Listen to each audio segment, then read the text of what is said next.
Good afternoon. I'm John Yembrick with NASA's Office of Communications. Welcome to the NASA Social to preview Orion's first flight test, which is scheduled to launch at 7:05 a.m. Eastern from Cape Canaveral Air Force Station in Florida.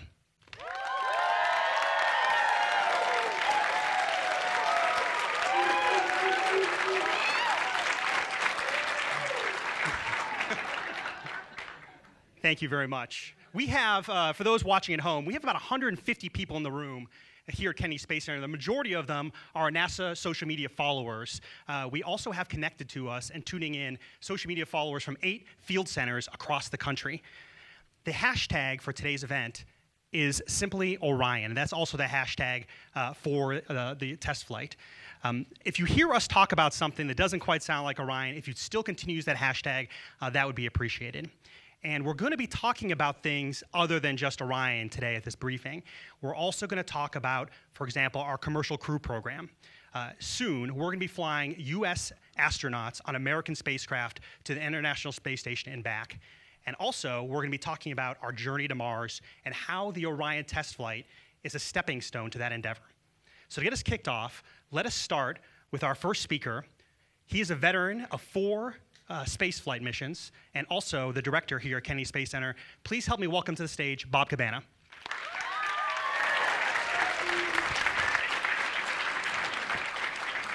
Thanks, John. Hey, are you guys ready to see history made tomorrow?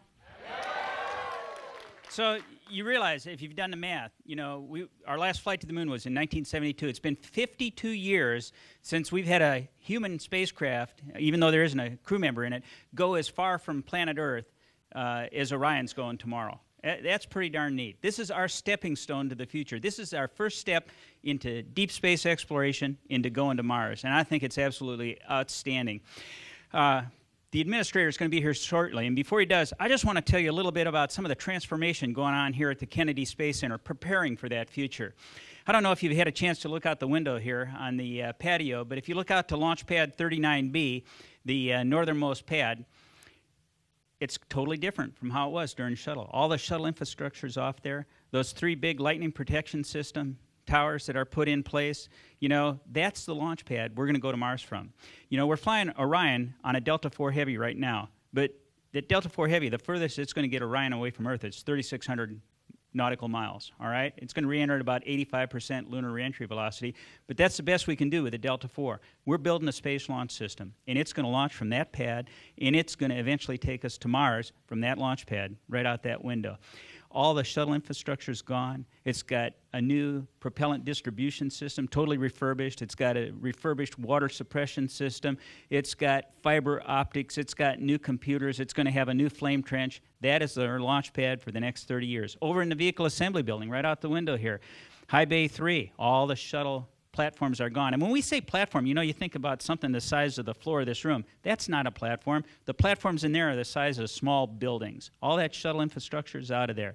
New platforms are going in to accommodate the Space Launch System. Now, this rocket starts out at 70 to 90 metric tons, right? But it grows to 130.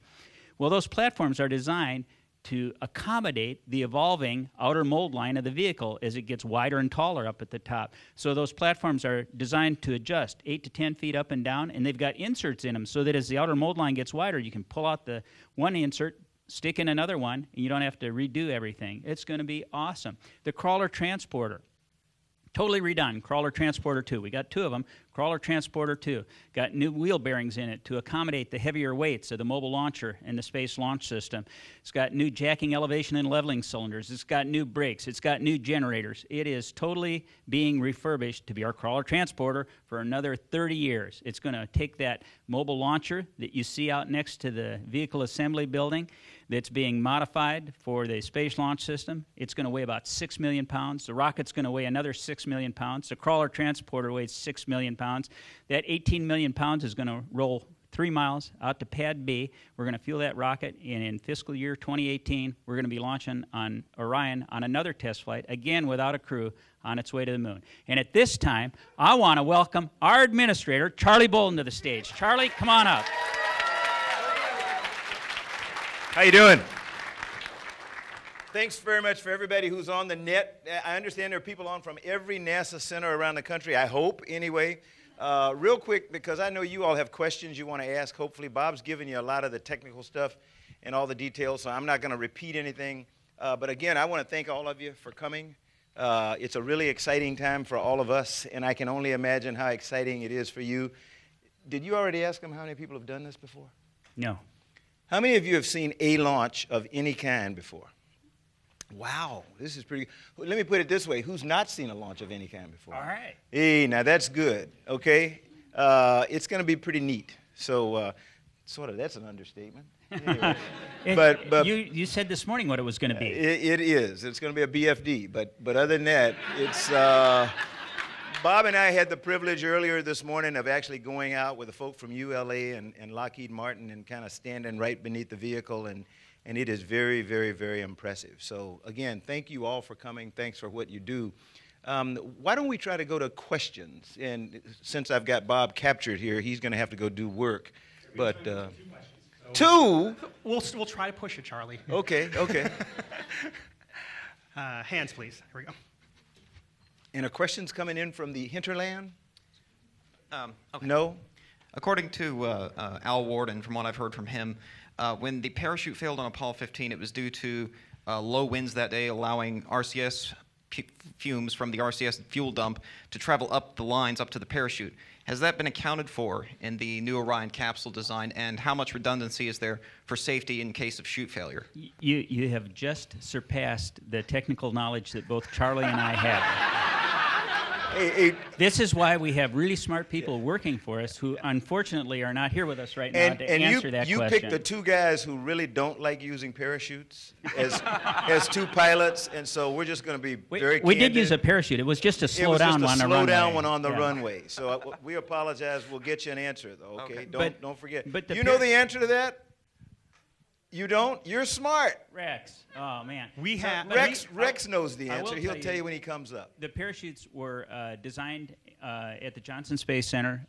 It's a great design. They've been thoroughly tested, and I'm confident that they're going to work exactly as they were designed. We learned a lot of stuff about parachutes, though, like trying to get to Mars and that kind of stuff. First off, thanks for coming over here today and spending some time with us.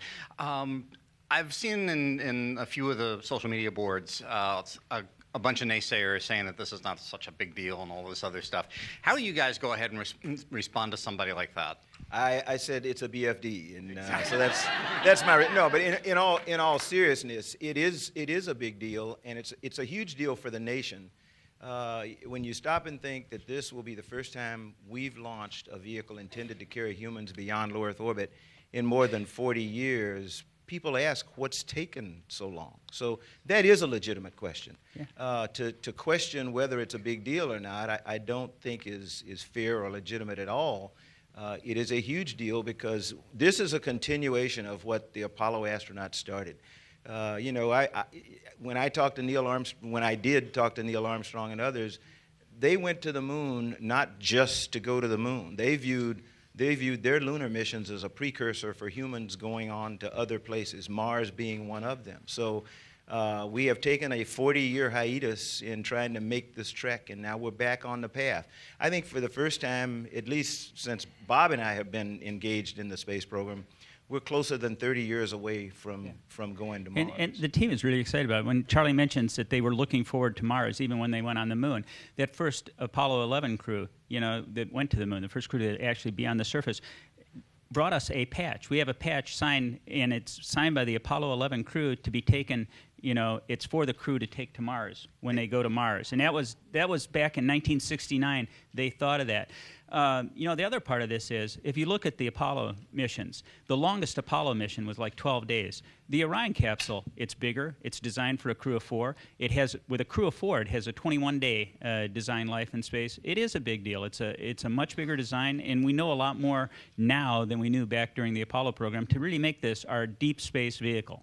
Now, obviously, it has to hook up with a habitability module to be, for extended periods of time, but with a Crew 2, we got at least 27 days with it. Who's here from somewhere other than the U.S.? I know there are a lot. You weren't a partner when we went to the moon. We didn't have any partners when we went to the moon. There was no commercial space. when we went to the moon. So what is big about this is that we have now reached out and we're engaging more people in actually being a part of this than I think many people ever dreamed of. When in the days of the Apollo era, you know, the Cold War, we were involved in a space race. We're not in a space race anymore, no matter what anybody tells you. There is sort of a little space race, but that space race, thank goodness, is among American companies, trying to see who can be the best, who can be the most efficient, who can get the cost down the most, and they're forcing you know, manufacturers around the world to take a look at their processes, at their pricing and everything. So that is a tremendous difference. We're not only doing technological advances in terms of hardware, but we're doing game-changing advances in terms of business practices, how you do things, okay? And when I look at international partnerships, I look at the International Space Station. When you consider, you know, we got Russia, Canada, Tomorrow Japan, is the his European anniversary, Space so Agency, make and him all tell its you about it. partners. You know, we have learned how to work together in space, the agreements that had to go into place to make that happen. And I think it's a model for how we explore in space, how we work in space together, and it set the stage for how we're going to explore when we go beyond planet Earth. And as Charlie mentioned, I do have to throw this out. I think it's kind of cool. Tomorrow is the 16th anniversary of the first space station assembly mission, and we're launching the very first mission on our new vehicle to explore beyond, starting a new Commanded era. by his truly Yeah, but that doesn't matter. endeavor. Charlie, Bob, this is a unique event. We actually have 8 space flight centers or NASA field centers on the line. We have a question from NASA Ames. Great. Go ahead, NASA Ames. Go ahead. Great. Hey, we're happy to be here and representing NASA Ames. We wanted to ask you what the significance of the name Orion is, and it seems to pop up in a lot of programs, but it is attached to this program. We wanted to find out a little bit more about why it was named Orion. Thank you. I don't have a clue, but I'm going to tell you what I read, okay? And I'm going to tell you, I really don't. And I just read this the other day, and I'm counting on, because it came from a media person, so I'm counting on it being true and well-researched. That is not said tongue-in-cheek. Orion came about in the constellation program, and the team at the time felt that what more appropriate to be a part of a constellation program than to name it for a constellation, Constellation Orion. So that's what I am told that that's how the name came about. You know, subsequently, or most of the times, we go out nowadays and we ask kids to help us name things. I think NASA named it internally, but I don't know, for real. Sounds good to me. Bob says it's close and he was still around. But that's the answer I got when I consulted one of my most valuable assets, which is U.S. media. We'll come back to the room in a second. We have one more question from Field Center. We have a question from Glenn Research Center. Glenn? Hi. Can you tell us what factors go into the launch window? Because you're not trying to rendezvous with anything. So could you just explain that to us, please? I think we got about a 2.5-hour launch window on this one, and it's, you know, I don't know what the end cutoff is, the requirement. I'm sure it's requirements on the vehicle and fueling and a few other things. It depends on where they are in the count. If it were a shuttle, I could tell you precisely, but yeah, I don't know what the limiting factor is on why it's where it is. But the weather forecast for tomorrow is 70% go. The weather off the California coast is great for recovery. With a 2.5-hour launch window, I'm fairly confident we're going to find time to get off. Rex, where are you? Is Rex coming on next? He's You're later? later, Okay, go find out 2 things. Why did we pick Orion as a name? And so you can answer his question about why 2.5 hours instead of all day.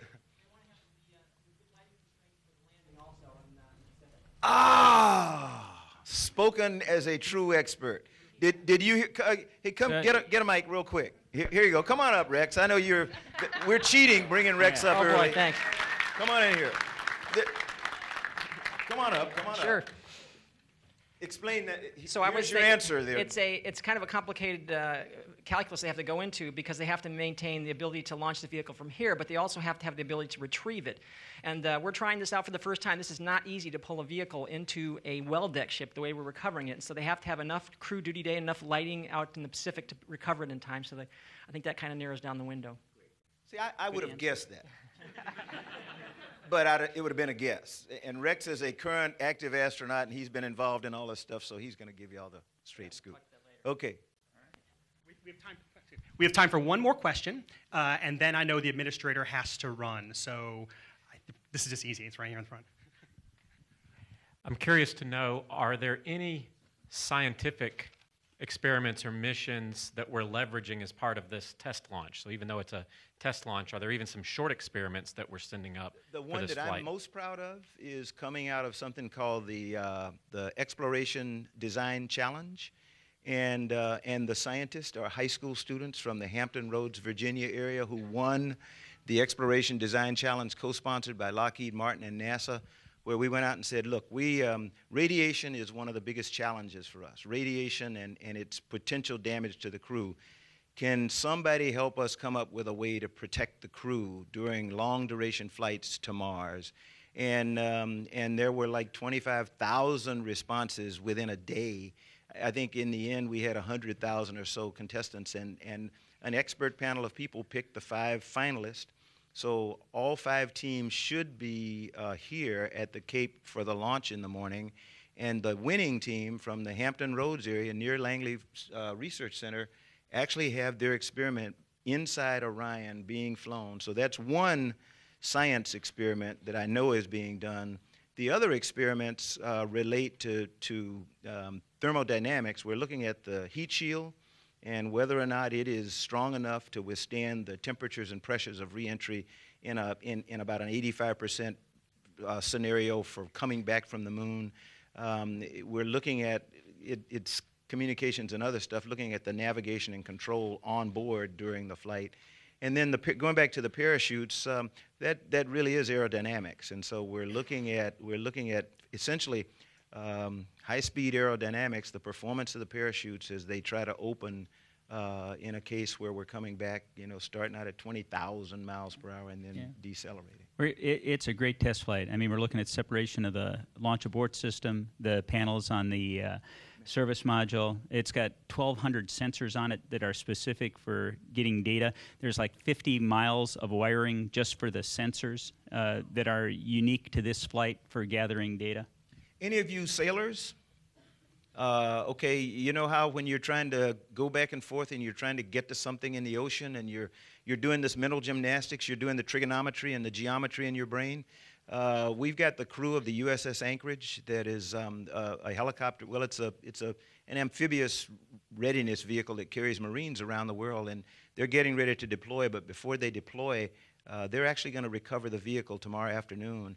And having been aboard, watching them go through one of the final exercises, it was actually incredible to watch this crew, the navigator working with the officer of the deck underway to determine exactly where they go and how they approach the capsule that's floating out there. They had to take winds into consideration, the drift of the ocean waves and all this other kind of stuff, so that when they got there, the vehicle wouldn't go zipping by them and they wouldn't have to do U-turns and everything else. So it is an art as much as a science just to pick the vehicle up, and I didn't even mention that as a test, but this will be a very important test for the U.S. Navy to make sure that they understand how do we successfully pick up this vehicle, because a couple of flights from now, it's actually going to have people in it.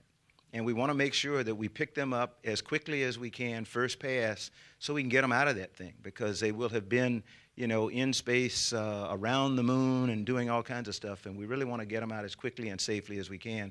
So this is that's probably the final test for the vehicle, is to see if we can integrate the Navy in and make the successful pickup. So that's it. You all have been great. Thanks so much for letting Bob and me come in and intrude on your time. Thank you. Thank you. Rex, thanks so much. Thanks, John. Appreciate it. John, thank you. Thanks, Charlie.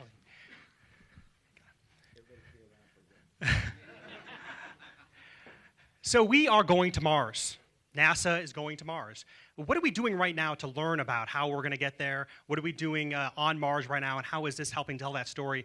Not only that, what kind of technology do we need to do to actually make that happen? Let's roll the video.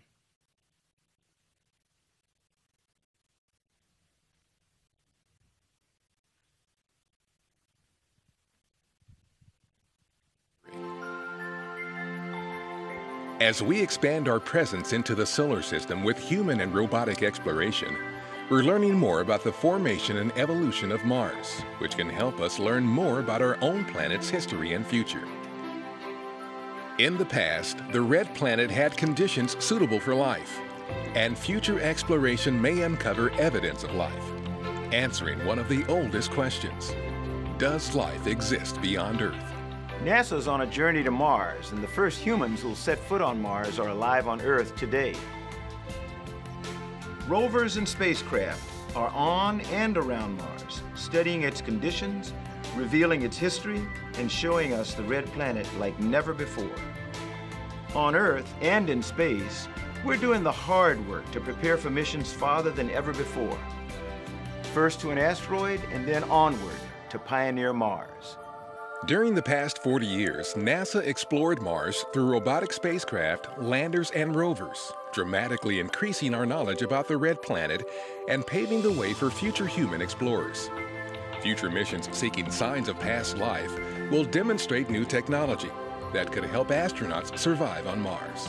I think some of the most amazing things that we're learning are actually how to be really good detectives on another planet, which is a really difficult job. NASA's human mission to Mars begins in low Earth orbit aboard the International Space Station, where astronauts are proving technologies and communications systems needed for human missions into deep space. The space station also teaches us how the human body changes in space, so we can protect astronaut health on long-duration missions deeper into the solar system. NASA will test other new technologies needed to send humans to Mars in the first ever mission to capture and redirect an asteroid mass to a stable orbit around the Moon. Astronauts aboard NASA's Orion spacecraft will explore the asteroid in the 2020s and return to Earth with samples. This experience will help NASA test new systems and capabilities such as solar electric propulsion, which is a highly efficient way to send heavy cargo ahead of human missions to Mars.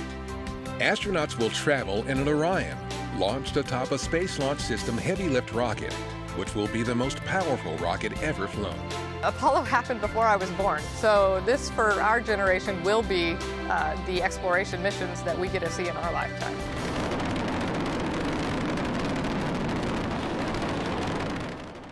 The journey to Mars will improve lives on Earth in important ways. We'll increase scientific knowledge that could help us better understand Earth. We'll also develop new technologies and economic opportunities right here in the United States. And we'll advance U.S. leadership in the peaceful international exploration of space. But make no mistake, the journey to Mars will be the challenge of a generation. To send humans to the red planet and return them safely so we can go back, keep exploring, and push the frontiers of discovery. It's a journey well worth the risks.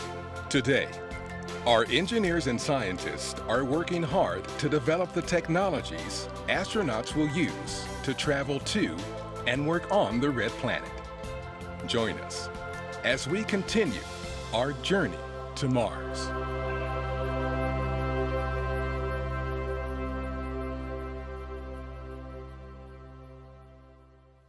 And joining us live here today to talk about NASA's journey to Mars, from left to right, is the Associate Administrator for Human Exploration Operations, Bill Gerstenmaier.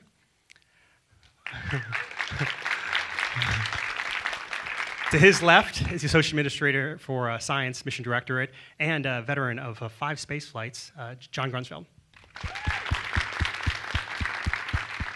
Following him is the Associate Administrator for Space Technology, Mike Gazarek. Our Chief Scientist, Ellen Stoffen. And our Chief Technologist, David Miller. Let's start with Mr. Gerstenmaier. Thanks, John. It's great to be here. It's really exciting to look out in this audience and see a lot of young faces and folks that are actually excited about what we're talking about and what we're doing. And it's not that I meet other audiences that aren't there, but I don't typically meet audiences with this demographic. So this is pretty awesome for me to get a chance to see you and get a chance to interact with you. We'll talk to you a little bit about the journey to Mars, and we'll answer a lot of questions. I think the thing that's important, and John will talk about it in a minute, is we're really on Mars today, and John will describe that. So we're already there. We're doing the International Space Station, where we've got crews on orbit today that are actually preparing and understanding how the human body performs in the microgravity environment of space. We're understanding how our hardware systems operate on board space station for the long durations that will be required to go to Mars. So we're really gaining really critical data today that helps us kind of pave that way going forward on space station. Next year we'll have the one-year expedition on board space station. It'll be great to just get a data point to see what it's really like to go beyond the 6-month period and see if there's anything from a human physiological standpoint that changes that requires some extra help. You've got the exploration flight test, which you're all down here to see today, to see the Orion capsule fly. It's pretty exciting seeing all the work that's come together to put that vehicle together and to see the teams that are really ready to go execute that mission. And we're kind of beginning to move forward. So I think you can start to see real progress as we're moving on this journey to Mars. You know, I often put the focus really ought to be on journey. This is something that is not easy. It's not going to be easy for us to go do. The scientific information that we're getting from John is absolutely critical. We have a radiation monitor on Mars today, which is helpful for the human aspects. We're going to do a 2020 rover with John and Mike Gazarek, and we're going to have an ability to pull oxygen out of the Martian atmosphere to go look at the ability that we could use some of the resources at Mars so we don't have to carry everything with us. So to go from where we are today in the Earth-reliant region to the proving ground to Earth-independent is going to be just a huge journey, a huge challenge, and that's really what we're all about. So it's not just Mars, it's not just a single mission, it's actually pushing human presence into the solar system. So, John? Thanks. Welcome, everyone. This is really exciting. Of course, I grew up always wanting to launch rockets and had the privilege to fly on some, and tomorrow we get to watch a really cool rocket launch. At NASA, I believe our mission is to innovate, to explore. When we explore, we discover, and when we discover things, it inspires. How many of you were born after 1976? Yeah, quite a few hands going up. No, you were not. Well, for all of those of you that were born after 1976, you've never known a time when we have not been exploring on the surface of Mars. And right now we have an amazing fleet of spacecraft at Mars, both in orbit and on the surface. And I think I have one chart that shows this, if we can bring that up, much of which you already know. But what we found out about Mars is really amazing, you know, and especially the Curiosity rover. How many of you have heard of Curiosity? Right, so Curiosity, she has a Twitter account and a Facebook page, and she tweets. But in fact, it really is human exploration. It's all about engineers driving Curiosity, scientists getting the scientific information, and vicariously exploring Mars through the eyes, through the cameras, through the selfies of Curiosity. And it's really exciting. Our goal was to find out, was Mars ever habitable? Could it have had an environment that would sustain life? And that was the big goal. Really challenging, hard to get to the ground, 7 minutes of terror. Curiosity lands, looks around, and says, holy beep! I landed in a dry riverbed. I mean, literally, the geologists, the planetary scientists looked around and said, this looks like a dry riverbed in West Texas. Rounded pebbles, concretions, riverbank, encoded in the rock. The rock tells the story about an ancient Mars that probably had a thick atmosphere, puffy clouds, rain, snow-capped peaks. And so now we're driving along exploring what looks like terrain that supports that hypothesis that Mars was really a happening place. Mars was once habitable. And as Bill said, there are resources on Mars today. What happened to that water? Well, we just have the MAVEN spacecraft enter Mars orbit and start science, and it's orbiting high in the atmosphere and seeing Mars lose hydrogen today, hydrogen from water that's been dissociated by ultraviolet light from the sun. The oxygen stays, hydrogen's really light, whoosh, off into space. And so we're seeing that process happening today. But something in Mars's ancient history between 3.5 to 4 billion years ago and today caused it to lose that thick atmosphere. And so we're trying to read the rock record and figure out what happened. But even today, the Mars atmosphere is mostly CO2. Anybody know what the next most abundant atmospheric component is? Argon. We have a lot of argon on Earth, too. It's really interesting. Then nitrogen. There's CO2, argon. We see nitrogen in the atmosphere. We see oxygen in the atmosphere. We see carbon monoxide in the atmosphere. As far as I know, we haven't seen methane yet, which would be really interesting. But we also know that in the rocks themselves is a lot of water trapped in the minerals, a few percent. And we may be able to drive that water out. Same is true on the moon. Really interesting. So that's a resource we might use. If you have water, you have hydrogen and oxygen, you can make rocket fuel. You can breathe the oxygen. I suppose if you really wanted to, you could drink the water too. And you probably would. And there's a lot of ice still on Mars. We've seen brand new craters from our Mars Reconnaissance Orbiter where some meteorite has hit the surface of Mars, created a new crater, and when all the dust gets blown out of the crater, we see ice that then over subsequent orbits sublimates into the atmosphere. So if we land on Mars with humans sometime in the near future, and I hope we do, we'll be able to use those water resources and just melt the ice and create rocket fuel, drink the water, create oxygen. So it's a really exciting time, but message is we're exploring Mars today. The Opportunity rover has driven over 40 kilometers. The Curiosity rover is driving around trying to answer these really incredible questions about past habitability and maybe even detect if there are organics, fossilized organics in the soil from past life. Who knows? We're working on a lander in 2016 that's going to be a geology field station. 2016 and 18 partnering with the European Space Agency. How about that Rosetta mission and the Philae lander? Pretty cool. You know, ESA's really got their game up, and we're partnering with them on those missions.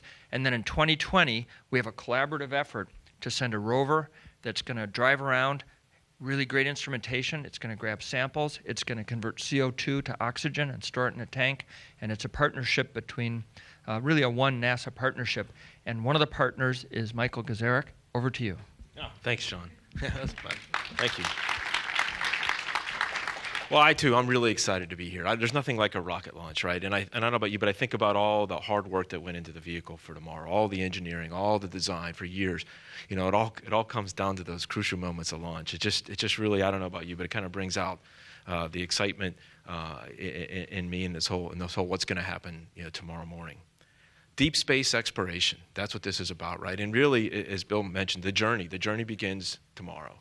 For the first time, right, putting this vehicle further away from Earth than we've ever had in decades and bringing it back safely. That's really excitement. It really leads the way. So that's really the journey for deep space exploration, the journey to Mars. So who would like to go to Mars? Anyone interested? Yeah, yeah, me too. Yeah, I know, me too.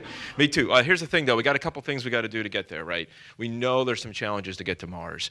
There's some capabilities that we need to get to Mars. And this is where technology, as you can imagine, really plays a role. So we talk about getting to Mars. There's challenges to get there. We got challenges we got to land there, and then we got challenges where we got to live there, and eventually then get back. So that's what technology is about, and we're working on those things today. Just last month off the coast of Hawaii, maybe some of you saw it. If you don't, we just launched what the LA Times called NASA's Flying Saucer. We didn't label it that. We had a more acronym name, LDSD, but we kind of went with the Flying Saucer, right? It's kind of cool. But we took that up at high altitude, conditions like Mars, to go figure out better ways to slow down. Why do we want to slow down? We got to get more mass to the surface of Mars that we can today. We got to land on more of the planet's surface than we can today. Today we land in craters. We need every ounce of that atmosphere to slow down. We want to do better than that. We got more things to go put on Mars that we're going to need to go live there. So we got to figure out how to do that, and we learned a lot about how to slow down on Mars. In fact, we shredded a parachute, if you've seen the video. It's pretty awesome. Yeah, so we're learning. Just to be clear, we're learning. That's what we're doing today. We know now today more about the supersonic inflation dynamics of a parachute than we did 3 years ago. 3 years ago, we stood up the Mission Directorate of Technology, and we're developing new capabilities today. We also have developed a composite cryotank. What's so important about that? Well, it can store the fuel, the rocket fuel that we need, and it reduces the mass. It allows more payload to get more things to the surface of Mars. We demonstrated that this summer. When we talk about going to Mars, we need a propulsion system. And one of the ways we're looking at is something called solar electric, using the sun's energy and then turning that into these Hall thrusters that send out ions out the back that give us this continuous thrust to get to Mars. Well, we need bigger solar arrays. Didn't have them 3 years ago. We do today. We did that this summer as well. So all across the board, we are flying and demonstrating where we have to, above the skies of Hawaii on a flying saucer that we had to build. We're using the International Space Station across the board to develop better thermal exchangers, to develop better navigation systems, to better life support systems.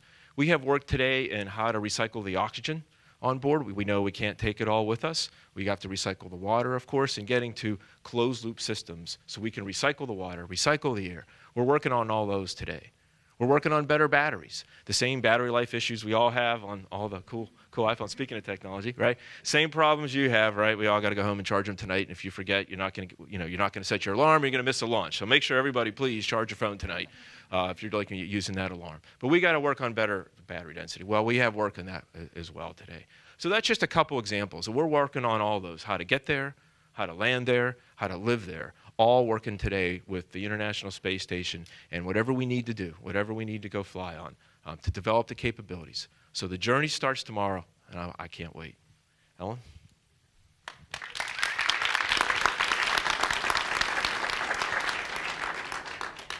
You know, NASA is the keeper of the future, and a big part of that future is Mars. And as John talked about, why? And it's because of this issue that we really do think that the conditions on Mars, we just don't think. We know the conditions on Mars existed for long periods of time where life could have evolved. So we can really get at that fundamental question that has been around in humanity for so long: are we alone? You know, we're addressing it in other cool ways too. The James Webb Space Telescope, after 2018, will start looking at the atmospheres of extrasolar planets. You know, we want to go study Europa, Jupiter's moon, that has these subcrustal oceans that we think are super interesting. So there's lots of amazing things we want to go do. But right now, we're really focused on Mars. And to me, this is incredibly important because I'm a geologist.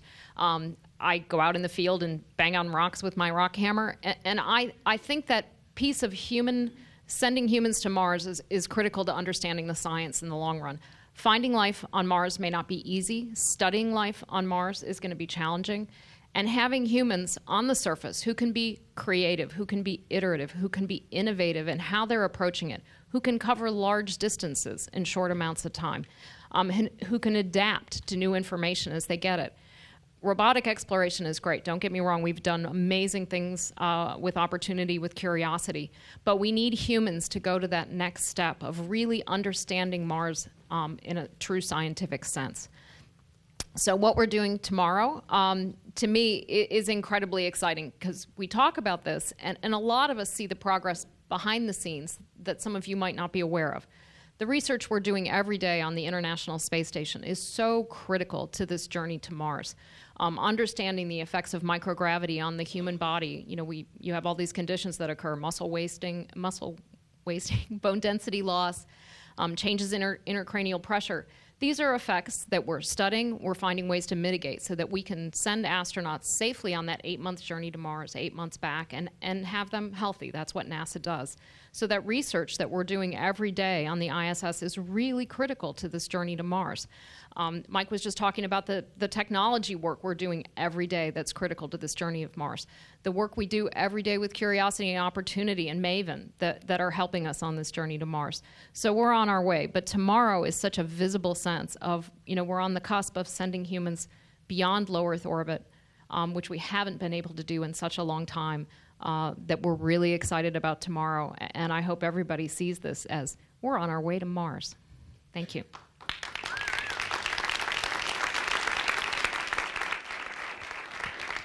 Well, it's great to be here today. It's very exciting in advance of the launch tomorrow. When I think about the journey to Mars, I really think about it as a technological journey. It's one of many different journeys we're making. And tomorrow is a very big step in that technological journey. But as Mike has mentioned, we've already been working on in other avenues as well, on space station, in our labs, developing all the other types of technology we need. So this is not the first step in our technological journey to Mars. It's an important step, but we've been working on this journey. I'd say we're well on our way. One of the things I want you to remember and think about, and I try to remind myself every time, that a lot of times we think about technology as performance enhancing. It is, but I think we also need to think about it in terms of affordability and sustainment. This is a very long journey, and we also want to, in the process, pioneer that path. And that means it's a long journey. So technology is going to help us to be able to afford it and sustain it. And over time, as technology emerges, we need to think about technology refresh, because on a long journey, that's essential to being able to sustain that journey. Another aspect is technology drives exploration. It's kind of in the background sometimes, but we need to think about not only that technology is essential for sustaining exploration, sustained investment in technology is also essential, and we need to keep that in mind. You know, I like to sort of draw an analogy with a water faucet and a sink. You know, we can't think about it as something we can turn on today and then turn off, and in a few years hence we can turn it back on and innovation is just going to sprout like water from a faucet. It doesn't work that way. We really need to keep that sustained investment so we can keep this journey going. So let me ask you about, anyone seen a launch before on TV or your computer? Okay, I figure we're with this crowd. How about seeing it live? Okay. Anyone been actually on a launch? Okay. Well, it narrows down quickly, doesn't it? So what I would say, I guess I'm speaking to the people on through the camera here. For those of you who've only seen it on TV, you're really missing a lot. It really does change your life. I encourage you to, if you go to Orlando on a family vacation or to DC, you know, check on the websites for the Wallet Flight Center or Kennedy Space Center to see if there's going to be a launch while you're there, and go see it live. It really saturates all of your senses. You know, it's brighter than anything that TV can show you. It's louder than anything that you can hear from TV. It actually literally shakes you. It's a very emotional event. I guess if it saturates your senses of taste and smell, you might want to back up a little bit. It might be a little close. So, but you know, the build up and everything, it's really extraordinary. You really have to see it live, and I encourage everyone to do that. I just wanted to close by saying that I strongly feel that exploration demands a sense of urgency that keeps us on our toes. As soon as we get on our heels, I think we're in trouble. So it really demands that kind of urgency. So you know, when you have a launch system like SLS and Orion, an exploration system, the best thing you can do is fly it a lot and fly it far. But we really need to be able to afford it. We really need to be able to sustain that.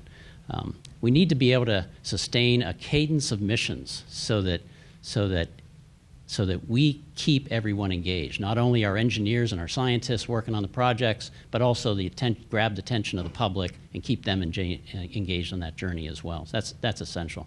I've seen in the various avenues that I've worked that there's a passion out there for exploration. We need to really fan the flames on that passion. We need to engage it. There's a broader community that's working on all aspects of this problem. I think we need to tell their story along with our story, because if we can tell their story of excitement and achievement, then I think they'll help us tell our story as well and make that journey a reality. So, thank you.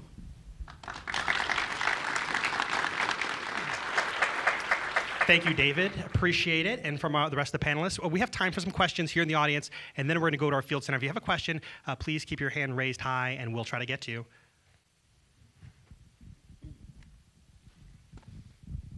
Hi there. First of all, thank you all. That was very, very informative. Thanks for taking the time to talk to us. So we talk about Orion, and it's part of NASA's journey to Mars. I have to wonder, how would Orion actually get explorers to Mars, onto the surface of Mars? We see a capsule, we see something that's made for space flight. How will it actually land on the surface and then return? Is there something in the works that we haven't seen yet? Yeah, the intent of Orion really is not to go to the surface of Mars. It's part of the potential transportation system that will be used as combined with a habitation module that will allow us to make the journey. But then there will be a descent kind of vehicle, and then there'll be some kind of ascent vehicle to come off the surface of Mars. You know, we're still kind of trading some things in terms of how we would actually put this together.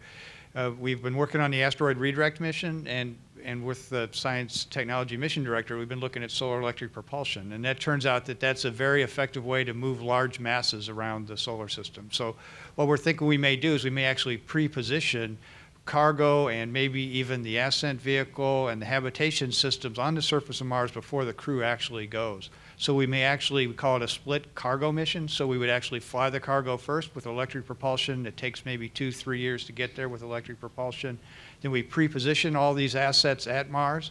They're there also for repeat journeys to come back again later, but they're there, they can be checked out. And then we bring the crew on chemical propulsion in a fairly short trip, could go down to the surface with some kind of lander vehicle and then some kind of ascent vehicle that potentially use the resources on Mars to prepare us to come back. And then we come back to the vicinity of the Earth, and then we return from the Earth, or from the vicinity of the Earth down to the surface of the Earth. And that's conceptually what we're starting to look at. John? I'll just add one thing is all journeys start with one step. All space journeys start with getting off the Earth, and Orion is that piece. It's that vehicle that gets us off the Earth and into deep space where we can start our journey.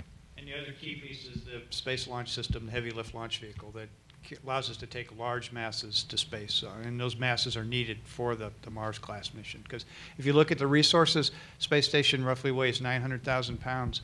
We kind of estimate for a surface landing on Mars, we roughly need to have about that same mass roughly to go do that kind of activity. So this is really a big endeavor to go to Mars. Which is why we're shredding parachutes to go figure out how to get on it. We could, Bill, could you, go a little less maybe, right? So it just, yeah, that's the challenge for you, entry descent. Because again, John's landed roughly a metric ton with the rovers on the surface of Mars. We're thinking we need to 20 times that, maybe 20 metric tons, 30 metric tons to land on the surface of Mars. So that's where Mike comes in with how do we do entry, descent, and landing into this atmosphere that's thick enough to provide heating, but not thick enough to provide significant braking.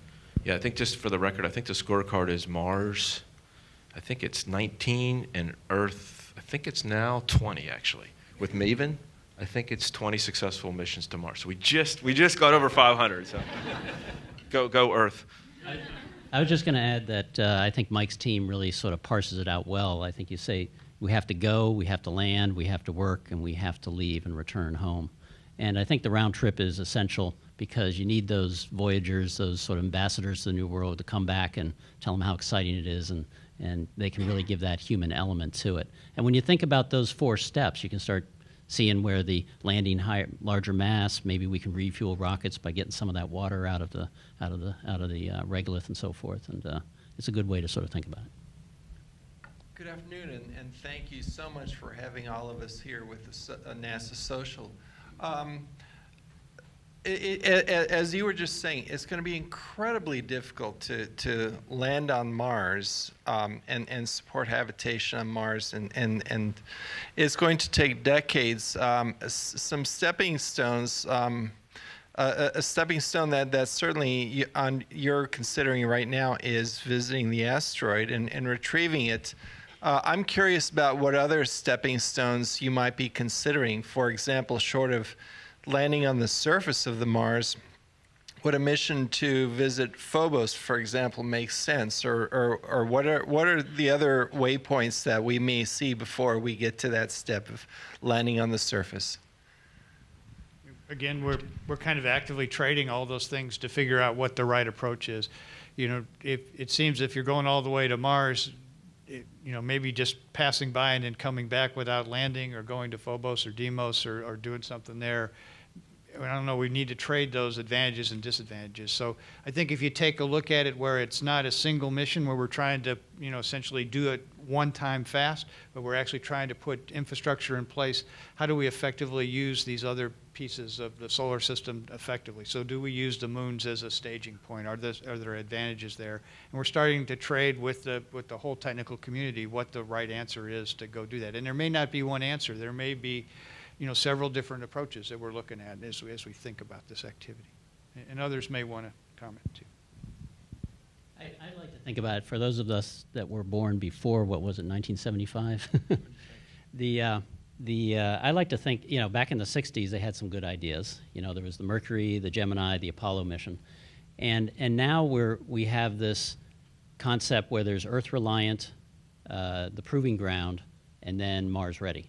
And I think there's a nice parallel that can be made, because what we're doing on station is Earth-reliant and slow Earth orbit. It's we have to resupply and so forth, and you can get back within hours. But that's where we're learning to sort of live. It's kind of like what we did in Mercury. And then the proving ground is where we're going to go out to cislunar space, out beyond the moon, further than we've been before. And that's where we're going to learn how to actually work and be productive and exercise these technological tools that Mike's developing. And then when we're really ready to go, then it's the Apollo, and that's where, we're Mars ready and we can go and be independent. And we know everything's going to work right. Great, thank you. Now let's take a question from one of our field centers. I believe we have a question from Goddard Space Flight Center. Goddard?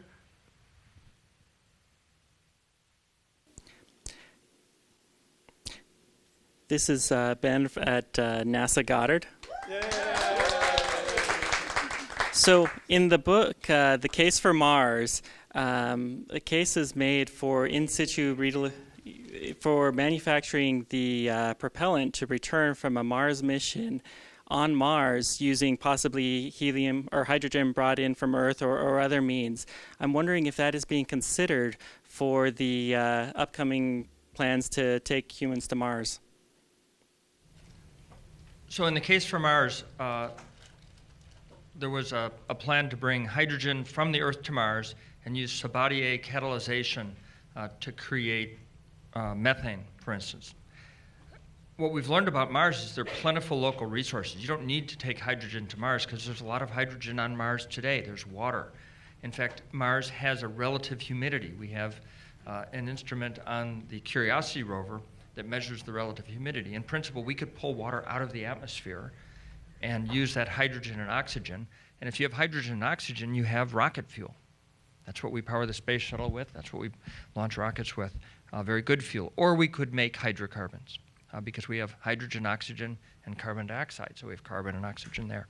And there's a huge gear ratio for using, a huge advantage for using local resources because you don't have to take it with you. And so on the Mars 2020 rover, which we will launch in 2020, we have the in situ resource utilization experiment that's a partnership between all of us to use CO2 to produce oxygen. So that's a first step. So that'll be a catalysis of stripping off the carbon and saving the oxygen. So that's a first step.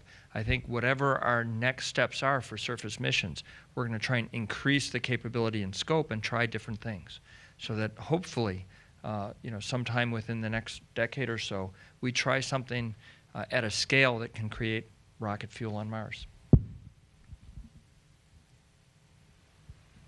First, everybody, thanks for coming over and talking to us today. John, just real fast, a quote you like to say is, all exploration is human exploration. I've stolen that quote several times, so thanks for driving that point home. Just a real question with the collaboration between the technology side and the science side. How closely are you guys working together? Is there like a good comm channel between you two? Say the science side finds something interesting on, Curiosity finds, hey, we just found something that we should tell the technology folks. And has there been a finding that's sort of impacted what the technology side has been doing? Thanks. Yeah, it's a great question. So the answer, short answer would be yes. From a technology standpoint, we want to develop technology with a purpose, right? We want to solve problems. So what do we want to solve? Well, the customers, the way I look at it, are John and Bill. What do you need?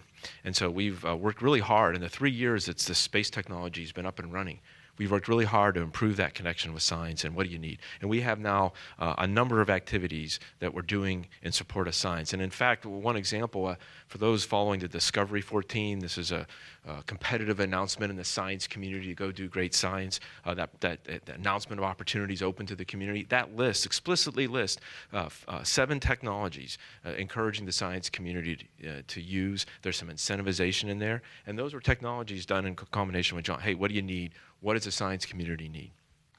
So let me give you a very specific example about things we've learned. And it's not necessarily just discoveries, although that factors into it. The water within rocks that maybe we can then extract by heating them and driving off the water. But more importantly, sort of a corollary of all exploration is human exploration. The Curiosity rover takes a lot of great images with all of its cameras.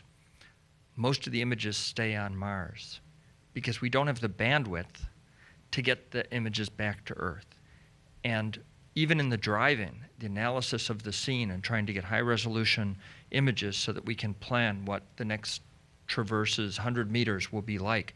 So we can tell the rover to drive autonomously, for instance. To get all of those images back takes a long time because we're railing up through an orbiter and then through the deep space network back to Earth.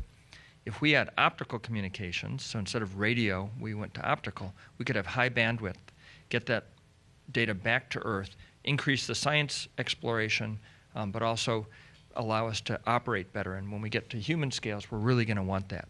And so we're looking aggressively at optical communication, which is technology investments by technology, and then it'll be operational inside of human spaceflight, and we'll all take advantage of it. We only have time for 2 more questions. I know we have them here in the room. Hi, again, like everyone else, thank you so much for coming and talking to us. I apologize, this is a really nerdy question. I've spent a lot of time reading the 5th Design Reference Architecture. It's a really great document about a possible path to Mars, but it's getting old at this point. I mean, it still basically is referring to the Constellation program. Is there any plans to kind of be doing a DRA6 at some point, or is that just not where your resources are right now? Talk to you about the split mission concept of where cargo goes first. That's this next version. We call it the Evolvable Mars Campaign. So instead of being a specific design reference mission per se with finite points, we're going to try to make it a little bit more flexible with some kind of off-ramps and other pieces. The other piece that's important is look at where we can reuse components. So maybe the habitation module that goes to Mars, maybe we actually park it someplace in a high elliptical Earth orbit. We may park it around the moon in a distant retrograde orbit where we might put the asteroid. There's certain things we're looking at to trade to see if those make sense from an overall standpoint. So you're going to see us come out probably next year with kind of an update of a plan of how this is starting to come together. But it's not going to be as discrete maybe as the Design Reference Mission 5.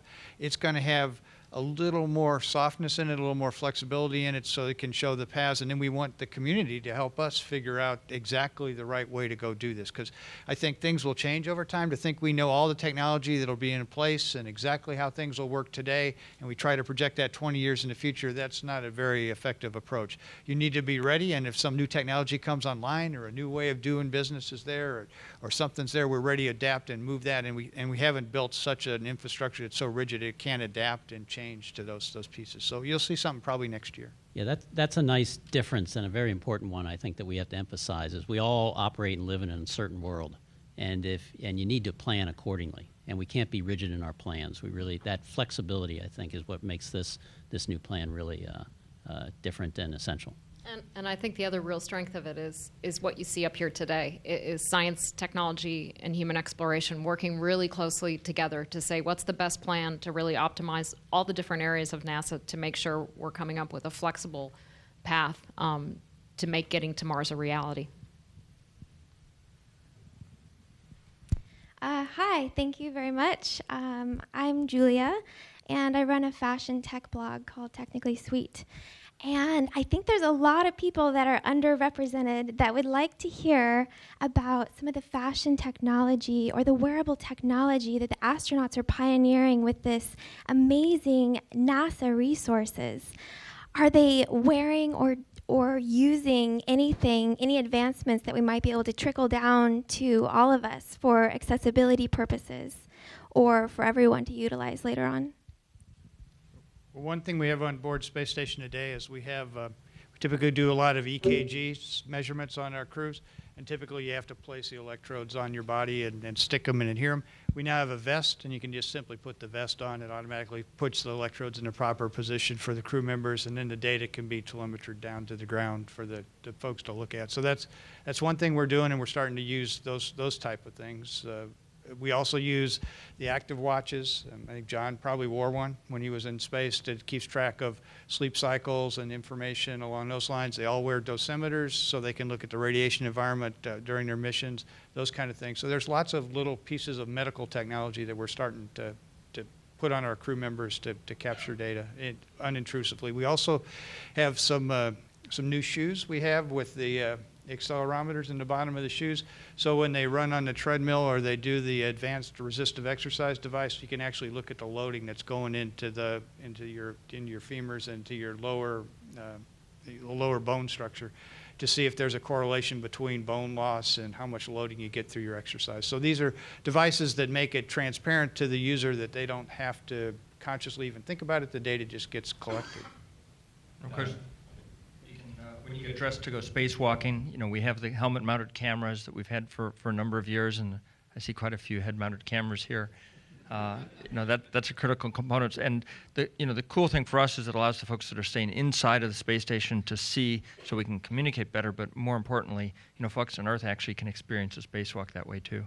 And I'll just say from a more way cool fashion, if you ask me. Of course, I'm a guy. I don't know what I know about it, but my wife tells me I don't know much. But Dava Newman at MIT did some advanced work under the advanced concepts, and she's been nominated as NASA Deputy Administrator. And if you look at some of her, advanced suits, way cool. One last plug is there's a document called Spin-Offs, and I encourage you to download the electronic version because the bound version is so thick and heavy. But that's because there's so many things that are spinning off out into the out in industry for other applications.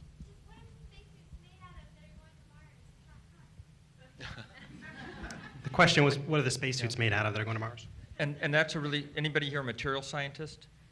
I think actually we probably haven't invented the material yet, but people are working on it that will form the basis of those spacesuits. That's one of the areas that's really ripe for discovery, is our ability to customize and build brand new materials, which of course is the essence of the fashion industry.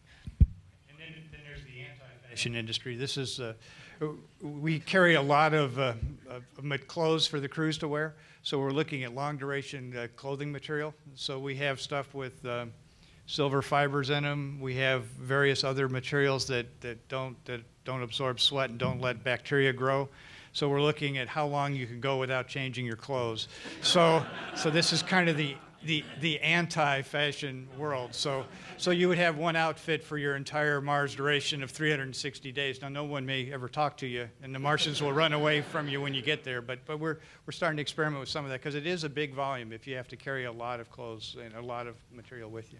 And for terrestrial explorers, mountaineers, and long-distance sailors, they typically only bring one pair of clothes for months, so it's no big deal. And Gilligan's Island was on for years, and they just wore the same outfit. So, unfortunately, that's all the time we have with our panel. Give a round of applause to... Thank you.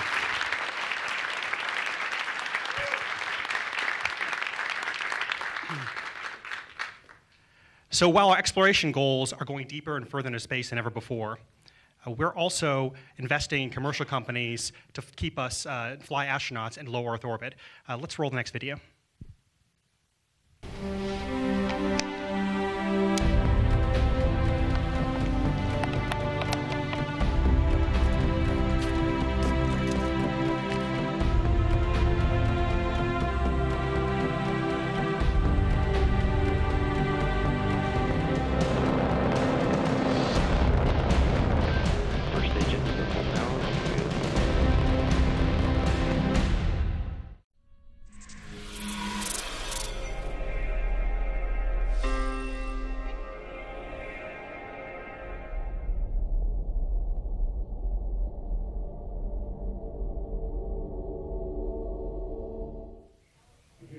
Commercial crew program, Phil McAllister. Phil? Hey, thanks a lot. Hello, everybody. So I only have 5 minutes. I've got so much to tell you guys in 5 minutes. That's really hard for me to say commercial crew in 5 minutes. Plus, I can't use acronyms. Now it's doubly hard for someone from NASA, but we do hard things at NASA, so I will give it a try. So what is this thing we're calling commercial crew? I think the best way to describe it, you've seen the shuttle, everybody's kind of familiar with that, and now you hear commercial crew and you think, well, is NASA getting out of the business of transporting astronauts up and down to low Earth orbit? And the answer is no. We're just doing it in a slightly different way. If you remember the shuttle, we all have a soft spot in our hearts for the shuttle, particularly us here at NASA. If you think about how that was produced and how it was made, NASA was really in charge of just about every aspect of that development, right? We owned and operated the hardware. We made every decision about how it was going to operate. We did have the private sector produce it for us, but under very exacting specifications. We had over 12,000 requirements that we gave to the private sector for them to build the space shuttle. And at the end of the day, we were the only customers. That's how we did it before. And how would we like to do it in the future? If you think about, when we think about the vision for transporting people to low Earth orbit out in the future, it's very much like aviation. So I live in DC. When I came down here to Orlando, I bought a ticket on United. I went to the airport, got on the plane with a lot of other customers, and got down here to Orlando for a reasonably good price. I'd always like it to be lower, but it was something that a normal person like myself could afford. That's how we would like it to be in the future, going up and down to low Earth orbit, where NASA employees just buy a ticket from a company that's providing this service to multiple customers to go up and down to low Earth orbit. Now that's in the future. So what are we doing today? That's really Commercial Crew. And what we're doing today is a public-private partnership where we are sharing the risks, we're sharing the financing, we're sharing the design decisions about how we're going to develop these next systems to get our people up and down to low Earth orbit. So the private sector is bringing their ingenuity, their innovation, and their attention to cost effectiveness, which is really important. And NASA is bringing some financing ourselves, as well as our experience and lessons learned from all of our previous human spaceflight generations to do something that we think is going to be super powerful, have safe, reliable, and cost-effective space transportation to and from the International Space Station and to low Earth orbit. And we think that's going to be an effective way to move forward, but we're only, again, talking about low Earth orbit. You've seen all these great things that we're doing. Tomorrow's test launch, we're going to Mars and the planets, and that's really more of a traditional NASA role. We don't see many customers for going to Mars besides NASA in the near term. So I think having this combination of the private sector taking more responsibility for low Earth orbit operations, which is something that we've been doing for 40, 50 years now. It's still hard, but it's gotten to be a little bit more routine, so it's a little bit more easy to see a transition for the private sector to take more of a role in doing that. But when you're going out to, say, the moon and Mars, that's a really, really difficult thing that we see more of a traditional NASA mission. If you want to think about it, the International Space Station, it's about 250 miles away from the Earth. The moon is about 250,000 miles away, so that's a lot harder. And Mars is about 150 million miles away, so that's even much harder, obviously. So this combination of having the private sector take more of a role to low Earth orbit and NASA still pushing the state of the art, we think that's what America's human spaceflight program should look like in the 21st century, where private sector is bringing their skills and ingenuity, and we are bringing our experience and also our history and knowledge, and together we build these really, really strong systems. And I think that's going to make space travel more accessible to everybody. That is certainly the hope in the future, that we drive down the cost. We've seen this in just about every mode of transportation. Initially, it's very, very expensive, but as entrepreneurs come in and innovations and competition, and you really drive the cost down. We've seen it. A good analogy is climbing Mount Everest. If you think those first expeditions up to Mount Everest, they were government financed. They were very expensive, took a very long time. Today, many, many more people can do that. You don't see governments doing it. It's personally financed. You have commercial operators doing that and helping people go up and down. We hope to see that kind of transition as well. And the reason why I think this is so important to bring the private sector more involved in, if NASA was the only organization that did space exploration, we would always be limited in our space aspirations by the NASA budget. We get between $15 and $20 billion a year, and if we were the only ones doing it, that's as much as we could do in space. When you bring the private sector and they can help with this financing, you think about it, there's really no limit to what we can do in space except our imaginations. And that's what's really cool to me. That's why I get really excited about Commercial Crew. We're trying to expand our economic sphere out into low Earth orbit and the solar system. And why that is so important is we've seen over time how tenuous our human spaceflight programs can be. Once we get economic interests out into low Earth orbit, there will be no turning back. We will have planted, as I like to say, our first sustainable flagpole in our exploration of space. Once we have economic interests and the private sector more involved in space exploration and particularly low Earth orbit. So where are we? I'm going to stop talking really fast, right? Am I up over my 5 minutes? I'm sure I am. Yes, I am, of course. Sorry. Yeah, okay. Lastly, just where are we in this development? We started in about 2010, so we're about halfway there. We'd like to see the first missions to low Earth orbit around the 2017 timeframe.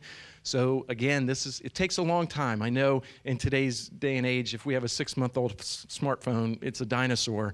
These things are hard. They take a long time, but hopefully we'll see the first Commercial Crew missions to the International Space Station by about the 2017 timeframe. Thanks.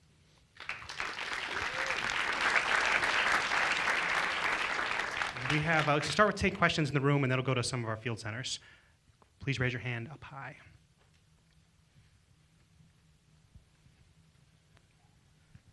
Hi.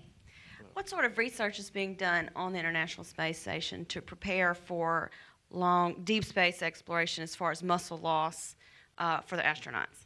That's a great question. I'm probably not the best one to answer that. Probably somebody from the International Space Station can talk to you about that. We've got plenty of research, but that is one of the keys to the International Space Station, is trying to figure out how we can live and operate long duration in space. So that is one of the key functions. And when commercial crew becomes operational, the key is we're going to be able to add an additional astronaut on space station that's dedicated specifically to research and helping us figure out those things. And so that's one of the reasons why we think commercial crew is really important. If you think about it, we've had continuous human people in space for 16 years. There's 6 people on orbit right now.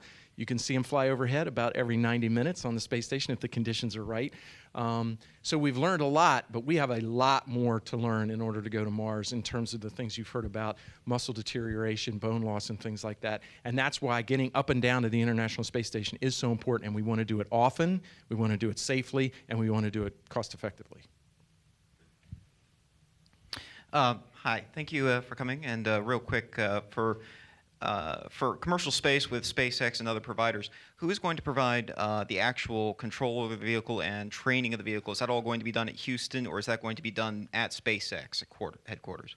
Right, so that's really up to the companies. They're going to be responsible for training the crew, and they're going to be responsible for operating the spacecraft. So it's really up to them. We will probably see some sort of partnership. Again, we've got a lot of training facilities within NASA, and if the companies want to utilize them, we're going to make them available on a reimbursable basis. But I would suspect most of that activity to happen at the company's facilities, and I think that's appropriate. We want them to be able to do not only NASA people, but again, other customers. And so they have to be able to do this without NASA, and we really hope that they're able to accomplish that, because again, that's in our interest, because then prices go down, and we like that. Phil, we're now going to take a question from the Jet Propulsion Laboratory in Pasadena, California. Pasadena, California. Hi, I've been following all the innovations that Sierra Nevada and SpaceX have been doing with designing their spacecraft. I was wondering if any of those companies comes up with anything really innovative, like a system to return the rocket back to the launch area, or being able to land with propulsion rockets on land. Will NASA be adopting any of those activities or any of those innovations if they turn out to be something really groundbreaking? That's another advantage to commercial crew. We've had multiple companies competing for these for our agreements and contracts for commercial crew, and they all have a different way of going about doing it. We're all going up and down to low Earth orbit, but as an engineer, it's really cool to see how the different ways that they come up and do these things, and really bringing their own ideas and innovations to the task of getting people up and down. So I think that's very likely to happen. As these companies get better at it, then that can actually spin in to NASA, and we've seen some of that already. It's actually helped with the way we're doing commercial crew, with more of a trying to reduce our requirement set and things like that, and using that for a more traditional mission. So that's another way commercial crew is advantaging the agency. If you remember, I said we had about 12,000 requirements for shuttle. For commercial crew, it's about 300. So the companies have significant flexibility to innovate and come up with these interesting propulsion mechanisms. Abort systems is another innovative area that we found our commercial crew partners coming up with, and several others. And I would expect to see some of that spin back into NASA. Okay, we're now going to take a question from the Johnson Space Center in Houston. Go ahead, Johnson. Hi, sir. Thank you for your time today. Just wondering if you could speak to maybe some of the other commercial opportunities you might envision for private sector in besides space taxi operations going up into orbit. I've seen a lot of ideas from companies, either asteroid mining, putting up their own private space stations, satellite servicing. The moon has a lot of opportunities. You've got the Google Lunar X Prize and things like that. I almost see not limitless, but there's so many potential ideas. Again, we're only limited by our imagination, and of course, a good business plan. That's what's important. These companies are in this to make money and to make a profit, and that's where this all has to come together. So there's really just a whole laundry list of things that I think that people have proposed and companies are working on. I would use up all my time if I started listing those, but I gave you just a few. We are going to go take one more question from the Field Center. We'll come back here to the room. We have a question from Langley Research Center in Virginia.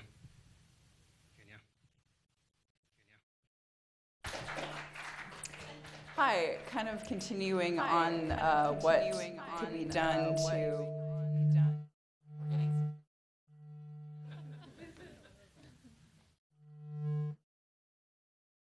Technical problems. Sorry, but what do you think can be done perhaps either with Orion or to encourage the private sector to want to pursue that commercialization of the space industry a little more? Because, I mean, in my opinion, and I'm sure many others that you work with, that could be a dramatic impact on the American economy if it really grew to be bigger than what it is right now. So what are ways that we could encourage more companies to invest in those things, or the ones that already are to invest more? Yeah, I think one of the biggest things that we're doing is reducing the risk for these companies. So by doing things like Orion and our deep space exploration, we get better, smarter about how to do this in a safe and reliable manner. So I think that's a good role for the U.S. government, is to reduce the risk associated with these really difficult endeavors, and that way a private company can come in with a more definitive business plan where the risks are smaller, where investors can see a true profit potential here. And I think that is an appropriate role for NASA and something that we are definitely pursuing.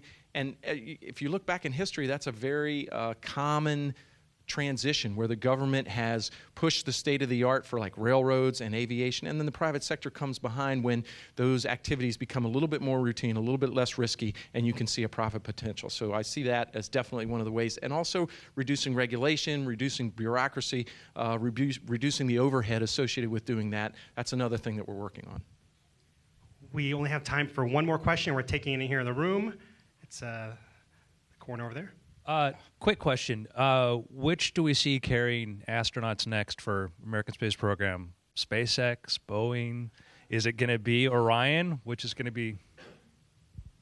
Well, currently, like I said, we're targeting commercial crew for 2017. Both companies, we just let some contracts for the final development effort to both SpaceX and Boeing. That's what he's referring to. And they are both targeting 2017 to have their systems ready. So let the race begin. We'll see. We are not going to sacrifice safety for schedule. Obviously, we really, really want these systems to come online soon, but we are going to maintain our safety posture to make sure that our astronauts are safe. I think the first flight of Orion is now scheduled for with people sometime after 2017.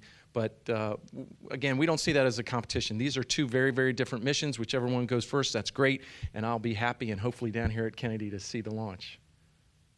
Thanks, Phil. Appreciate you coming out today.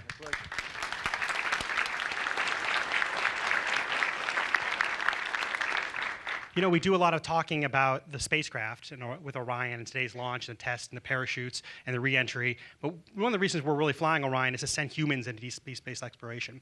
So let's roll our next video.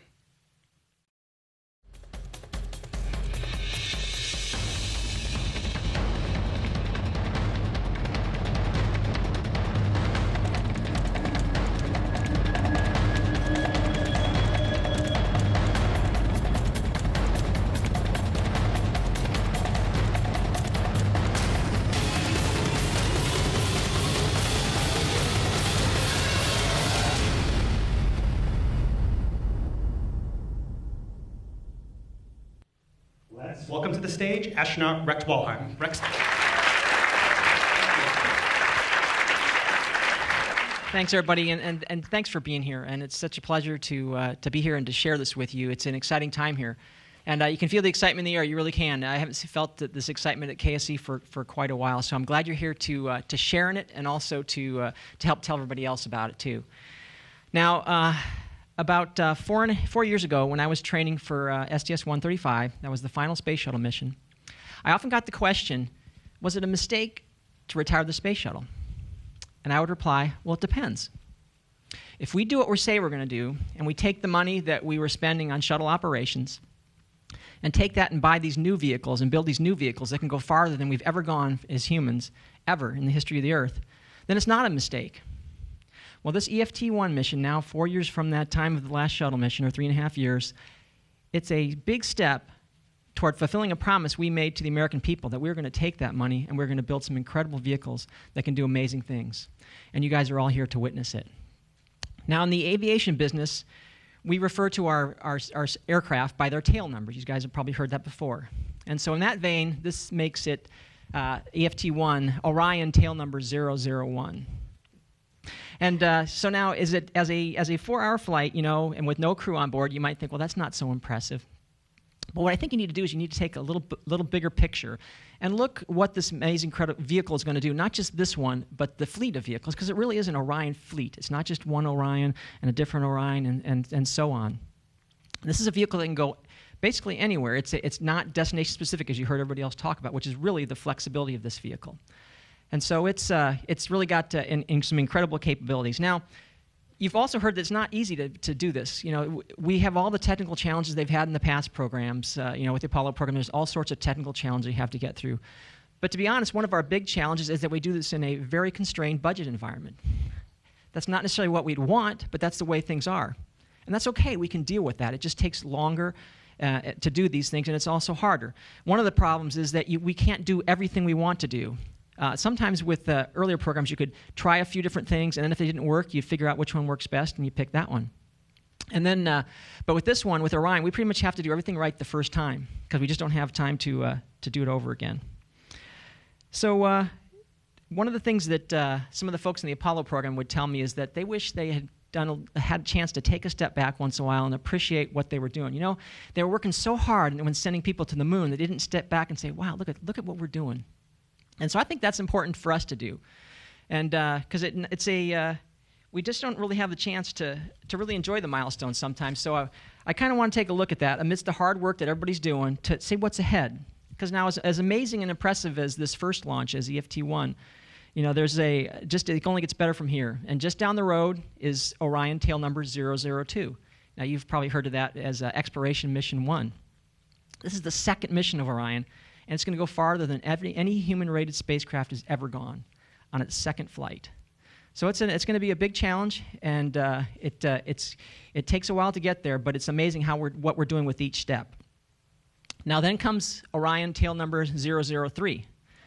Now Orion tail number 003 has a special place in my heart because 4 of my colleagues from the astronauts are going to be climbing on board that and go on an adventure of a lifetime. So it's going to be absolutely amazing. Now, farther down the road, there's also going to be another Orion on top of the launch pad. Now, I don't know what the tail number of this Orion is, but there on board, on top of the Space Launch System, will be the familiar shape of the Orion spacecraft, and on board will be people going to Mars for the very first time. It's an absolutely amazing accomplishment that's going to happen. It's going to be one of those points in history. Do you remember where they were when people went to Mars? And it all traces back to what's happening tomorrow with the launch of EFT-1. This is the first flight of a new vehicle, and the first flight of a vehicle is always a big deal, and that's what is so important about it. Now, it's going to be a long time. It's going to be a long journey. There's no question. There's going to be things that don't always go right, and we're going to learn from them, and we're going to recover and continue on. But it's going to be a fun one. I'm glad to be part of it. It's an amazing team. Everybody has to do their jobs. Everybody from the engineers to the managers to the folks in Washington. We've all got a job to do, and it's a long, hard job. But we're up to it to have a chance to get on that path to send folks to Mars. Now, as you know, when that crew is on the board, that Orion tail number X that's going to Mars, it's going to be an incredibly historic day. But then when that happens, amidst all of the celebration stuff, I think a few of us will take a look back, all the way back to a December day in Florida when we set off the very first Orion tail number 001 on its maiden journey. And that's happening tomorrow, and that's why it's so important to me. So that's all I had to say for kind of prepared remarks, but I want to open up for some questions if you guys had any. Thanks, Rex. We'll take a couple questions here in the room, and then if we have time, we'll go to the field centers.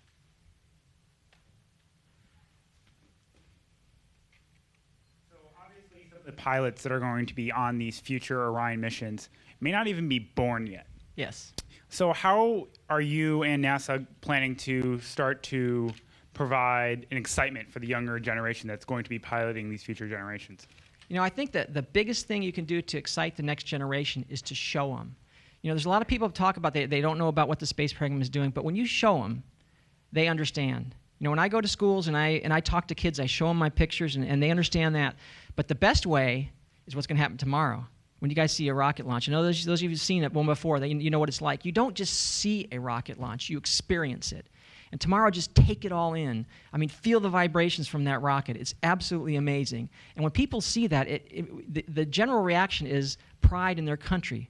When I see a rocket launch from here, it's just I have this incredible sense of pride that I live in a country where we have the capability of rocketing people, just slinging them off the planet all the way into low Earth orbit. And now we're working towards slinging them off into deep space. So if you get them to see the program, to feel it, I think they get excited about it. And the more we do, the more they're going to get excited. So EFT-1's tomorrow. It's going to be really neat to see it on top of a Delta IV Heavy. But like I say, Orion tail number 002, what's unique about that is the ride it's taken to orbit, the Space Launch System. An incredible mighty rocket. And that thing is going to inspire people even before it flies. You look at that VAB out there, and you just imagine the SLS rolling out of there. It is going to take your breath away. And then when it flies, America and the rest of the world, they're going to sit up and take notice, and there's going to be no doubt about the vitality of the American space program. It is going to get people's notice, and it's going to be exciting. So I don't see any problem. The hard part is just moving on and getting piece by piece and getting there. But it's going to get more and more exciting right from here. Yes?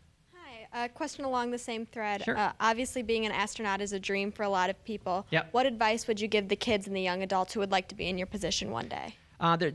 There's a couple of things. The first, obviously, is to work hard in school, and people go, well, what should I study? Well, you know, the scientific and technical fields are where the majority of the astronauts come from. So science, medicine, technology, that kind of thing is important. And then getting a hook into the space program too. You know, working at one of the field centers, working with one of the contractors, that type of thing. And then being persistent. It takes a lot of persistence. And you know, the neat part about it is if you try to be an astronaut and you work in the space industry for a while and you don't get to become one, you're still in the space industry. I remember when I was a flight controller once, and so this is a long time ago. Well before I was an astronaut, I was a flight controller. STS-26 shortly after the Challenger mission, and I came down here as an engineer. I was working as part of NASA, kind of a back room for the control center, so a very small part of it. But I remember I had one trip to the Kennedy Space Center before the STS-26 launch, and I remember standing right out in that field out there and looking out in the distance, and I saw the vehicle. It was Atlantis? It was Discovery. Discovery was on the launch pad, but far in the distance, I just looked at Discovery, and I remember thinking to myself, I can't believe I'm a part of this. I mean, I had a tiny part. I was working landing gear and brakes, but it was so incredible for me to be a part of this. And I feel the same way when I look at Orion. You know, honestly, I'm not going to get a chance to fly on Orion. It's a little bit farther out, and I've already flown 3 times. But I look at that Orion on top of the rock, and I think, man, I am so proud to be part of this. It's just such a neat feeling. We have a lot of questions. We'll try to get to them all. We have next one is at Marshall Space Flight Center in Alabama. Hi, Rex. I'm curious. My name's Mark Simpson, visiting from Chattanooga, Tennessee. I'm curious if you're aware or have been made aware of the quality of life the astronauts will be experiencing in a long-distance voyage like going to Mars. I've heard some talk about a habitat module. Will the extended module just carry fuel, or will it be something that the astronauts will be able to go in and relax in? Seems kind of odd to me to expect 4 astronauts. I mean, I know it's a roomier capsule, but it seems kind of odd to me that 4 guys got to stay in a small area for that extended period of time going to Mars. So I'm wondering, as an astronaut, have they clued you in on some of the more life comfort parts of the journey for a long distance like Mars? So for the long distance, the habitation module hasn't been designed yet, but you're absolutely right. You can't stay in the Orion capsule for 3 years. I mean, a Mars mission could take 3 years potentially. So you have to have a habitation module that's going to have some of the comforts of home to a certain extent. And it's going to be a tough journey. It is going to, one person likened it to me like, when you go to Mars, you know, it's all exciting and stuff, and you know, I love being in space and flying, but it's going to be different going to Mars. You know, several days, maybe a couple of weeks outside after your launch, you're going to be coasting to Mars, and you're not going to have the beautiful Earth to look back on. It's going to recede into becoming just another star, and all you're going to have around you is stars. And what some people say, and I agree, is it's going to redefine the meaning of the word loneliness. It's going to be tough, and not everybody can do it, but we have explorers. They're the same people who crossed the oceans way back when. They have the same kind of grit and determination that they can do that kind of thing, go on an extremely long, dangerous voyage like that. We're going to take one more for the field centers. We're going to Goddard Space Flight Center. Okay. Yeah, hi, I'm Mike from calling in from Goddard. Yay. In the early days of the space program, Mercury, Gemini, Apollo, and the shuttle, it was well known that the engineers took a lot of input from astronauts on what the astronauts wanted and were looking for as far as the design of the space capsule. So wondering how much input the astronauts had in Orion. And actually, I am the astronaut representative to the Orion program, so I work on Mark Geyer's staff, and I give him our input of what we think is important and what we think we need for this vehicle. And so it's a hard program. Like I say, it's constrained by money, it's constrained by weight, and it's a difficult engineering problem. And so we're cognizant of the fact. So when we talk about what we think we need, we really have to ask ourselves, do we really need this? Is this essential? And if it's not essential, it gets pushed off potentially. So it's not an easy process, but we are a part of it, and it's an interesting process to be part of. Another question, yes. First, I got to say, I saw you launch on 135. I see the hat. It's really Very nice. An honor to be here with you, seeing you. Thank you. I'm glad you were there to cheer us on. Yep. And you must have been a lucky charm. It's the first time I launched on time, so I assume tomorrow we're going to launch on time awesome. too. Is that Let's correct? hope they carry us on. Okay. Good deal. All right. Way to go. So I just wonder if you can tell us what the current thoughts are for the flight profile of tail number 003. Yes. Yeah, okay, what's the profile going to be like? Yeah, that you bet. Where are we going? Exactly. So right to the it'll be the lunar vicinity. We've talked about the basic trajectory would be to do a high lunar orbit of that. Now there's still some trade space there. How do you want to do that? Do you want to build up to go into the moon? If you have depending on what capabilities we have, we may be able to stay longer in low Earth orbit.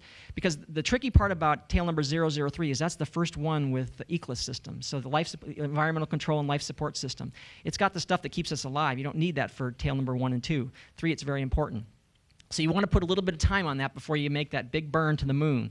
So we're gonna see what the best trajectory and the best profile is, but I think we can get the best of both worlds, get a little bit of time on it, and then take a shot at the moon. So it's pretty amazing, and it's gonna be a game changer. It really is. But there'll be no shortage of astronauts volunteering for that mission. Yeah. Thank you. Thanks. Hi there, Bobby Russell. I'm a Hi, pilot and also a suborbital spaceflight trainee at X-Corps. Oh, great. And so I haven't heard anybody talk about tomorrow in flight profile. As far as, are there going to be pitching maneuvers? Are we going to actually test the maneuverability of the capsule? You bet. So they are going to a certain extent. So once it separates from the upper stage, it has to reorient itself to basically have the right profile for reentry. And that's very important. So that is a good test of the reaction control system. Which each one of these is not necessarily a long test, but they're important ways of testing each one of these systems, because it really does get a good cross section of the importance. You get separation systems, you do the parachute systems, and so there's and the guidance and navigation and propulsion systems. So there's a lot of different tests in there. Unfortunately, that's all the time we have left for Rex Walheim. Thank you for joining us. All right, thank you. Appreciate it.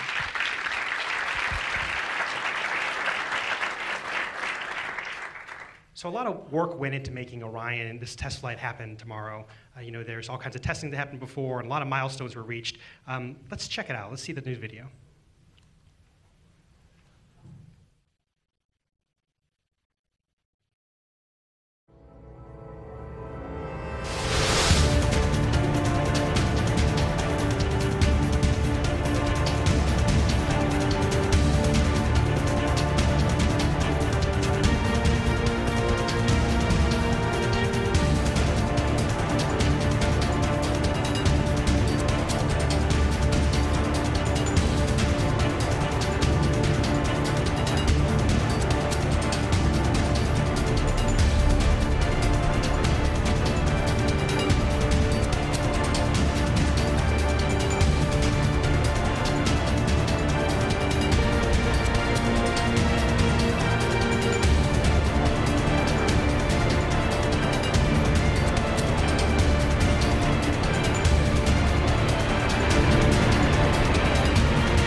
And for our grand finale, let me introduce to you the man who can answer any of your questions about Orion, Mark Geyer, the Orion Program Manager. Thank you. Thank you for coming. I look forward to some questions. I know you guys, I already heard you talking to Rex, and you had some great speakers today with Gerst and Charlie and John. So I'll talk a little bit about Orion. I think I already heard some questions about Orion, so you already know a lot about it. But I'll tell you a little bit from my perspective, and then we can dialogue on things that you're interested in. So Orion, of course, is the capsule system that takes the crew out into deep space. SLS gives us the velocity, but Orion is where the crew resides and does their work. It's how it's broke up into 3 different pieces. The crew module is the main focus, and that's also the main focus of the test tomorrow. Crew module is where the crew lives, sleeps, works. It's where they interact with the vehicle. It's where where their seats are. It's where they have their displays and controls to interact with the computers. It's where they stow their food. It's where their suits would be. And also inside, the crew module itself can act as an airlock. We can depress the cabin, and they can go outside and do EVAs. The crew module also then has the heat shields and the parachutes and all the computers that do all the navigation and guidance, the RCS system that controls how we point Orion so that we enter safely. Behind the crew module is what we call the service module. The service module is where you have the big tanks for the water and the air. It's also where the big prop system is. It's where the radiators are to cool the systems. It's where the solar rays are going to be to generate power when we're in deep space. That service module part is actually going to fly a full service module on our next flight. On this flight, it's basically a structure. It's basically a service module structure, and we're flying it because we're going to test some of the key pyrotechnic separation events, like these fairings you see in the movie come off, and the separation between the crew module and the service module, which is obviously one that's got to work. And the reason we're testing those particular systems on this flight is pyrotechnic devices, they have to work. You know, they have to work when you need them to work. So they got to be high reliable parts because they are fundamentally critical operations. And then on the very top of Orion, when you look at it, you see it on the top of the rocket. You see the pointy part and the dome part. That's what we call the launch abort system.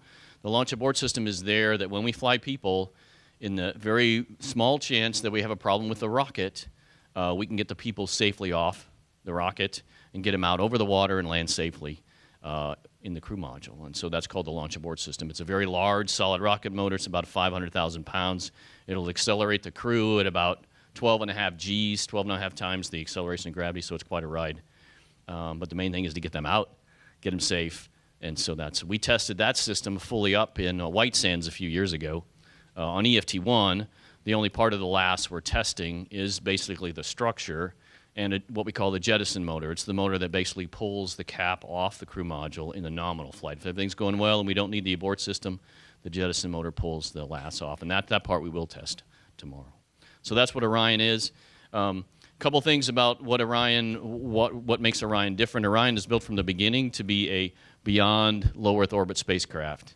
And what do I mean by that? When you go beyond low Earth orbit, there's a lot of things that are different. Number one is the duration. If you're going to space station, it's a day and a half up, maybe 2, and a day back down. So 3 to 4 days max. For our missions, at a minimum, getting to the regions that we're talking about can be as much as 5 to 10 days in one way. So Orion's built to be a 21-day mission for 4 people. So that drives the obvious things like food, water, air. Those kind of things are pretty straightforward. The things you need to do to pull the carbon dioxide out of the air for the crew.